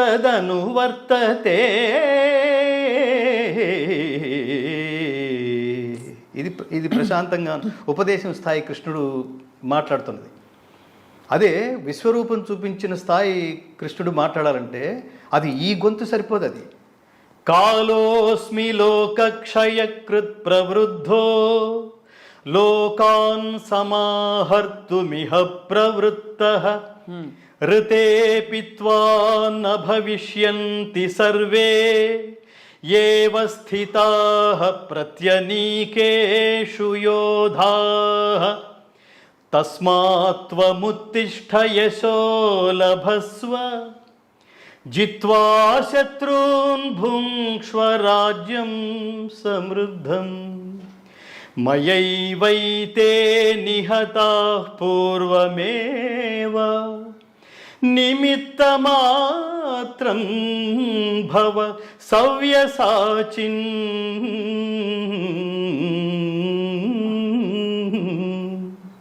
ఓ సవ్యసాచి, లెమ్ము, శత్రువులను జయించి కీర్తిని బడసి సర్వసమృద్ధమైన రాజ్యమును అనుభవించుము. వీరందరూ నాచే మునుపే సంహరింపబడిరి, నీవు నిమిత్తమాత్రుడవు కమ్ము. ఆటోలో చెప్తాడు. అది చెప్తున్నప్పుడు థియేటర్లో ఇప్పుడు చెప్పినవాడు పరమాత్మ అండి. మీరు ఒక్కటి గుర్తుపెట్టుకోవాల్సింది, ప్రపంచం అంతా గుర్తుపెట్టుకోవాల్సింది, ఇతర మత గ్రంథాలన్నీ మనుషుల చేత రచించబడినవి. భగవద్గీత తను పరమాత్మగా ప్రకటించుకున్న వాడి చేత, భలే ప్రకటించుకున్నావే అని మనకు డౌట్ వస్తుందని విశ్వరూపం చూపించి, ఇప్పుడు చూడు వీడు పరమాత్మ, మైక్రో లెవెల్లో ఉన్న అర్జునుడు మ్యాక్రో లెవెల్లో ఉన్న పరమాత్మను చూసి, యుద్ధం అంతా వీడి మీద ఆధారపడింది, ఇప్పుడు నేనేమిటో చూపిస్తే తప్ప వీడికి పూర్తి నమ్మకం కలగదు. ఎందుకంటే ఇప్పటిదాకా వాడిని ఫ్రెండ్ అంటున్నాను, బావా అనుకుంటున్నాను, అందుకని వాడికి తెలియట్లేదు నేను అని. సహేతుకమైన ప్రపంచంలో సహేతుకమైన సార్వజనీయమైన స్ఫూర్తిదాయకమైన మంత్రయుక్తమైన గ్రంథం Bhagavad Gita. Don't lose to read that. అది చెప్తాను. నీకున్న అధికారం ఏమిటి అంటే 10 years రీసెర్చ్ తర్వాత ప్రాజెక్టులకు దిగాము స్వప్న గారు. 150 మంది టెక్నీషియన్స్, స్కాలర్స్ అవిశ్రాంతంగా దీన్ని ఎలా ఉచ్చరించాలి, దీని పదచ్ఛేదం ఏమిటి, అంత కృష్ణుణ్ణి అంత పరమాత్మను చూసి అంతమంది బావా అన్నానా, భుజమి చేసి ఉంటాను, రకరకాల జోకులు వేసి ఉంటాను, పిచ్చ వాగులేవో వాగి ఉంటాను. అవన్నీ మనసులో పెట్టుకుంటే అక్కడ కాళ్ళ మీద పడి ఏడుస్తున్నాడు అర్జునుడు. సఖేతి మత్వా ప్రసభం యదుక్తం హే కృష్ణ హే యాదవ హే సఖేతి అజానతా మహిమానం తవేదం మయా ప్రమాదాత్ ప్రణయేన వాపి యచ్చాపహాసార్థమసత్కృతోసి విహారశయ్యాసన భోజనేషు ఏకోధవాప్యచ్యుత తత్సమక్షం తత్క్షామయే త్వామహమప్రమేయం తత్క్షామయే త్వామహం అప్రమేయం.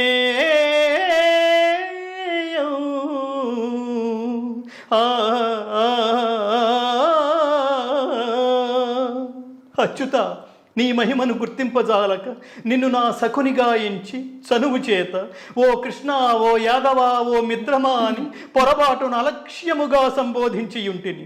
విహార శయ్యాసన భోజన సమయములలో గాని, ఏకాంతమున గాని, అన్యుల సమక్షమున గాని పరిహాసము కొరకు నిన్ను కించపరచియున్నచో ఆ అపరాధములన్నింటినీ క్షమింపుము. ఓ అప్రమేయ, నా అపరాధములన్నింటినీ నీవు క్షమింపుము పరమాత్మ.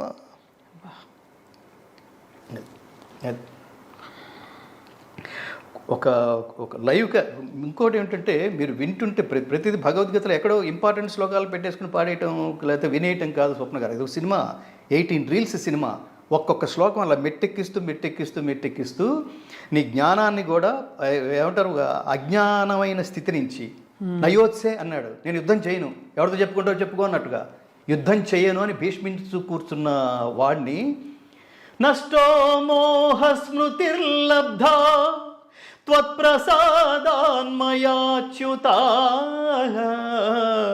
స్థితోస్మి గత సందేహ కరిష్యే వచనం తవా.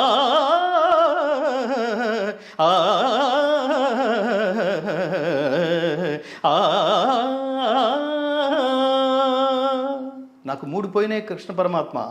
ఒకటి నష్టో మోహ, మోహం అజ్ఞానం పోయింది. నీ భగవద్గీత వినడం వల్ల నష్టో మోహ అజ్ఞానం పోయింది, జ్ఞానం లభించింది.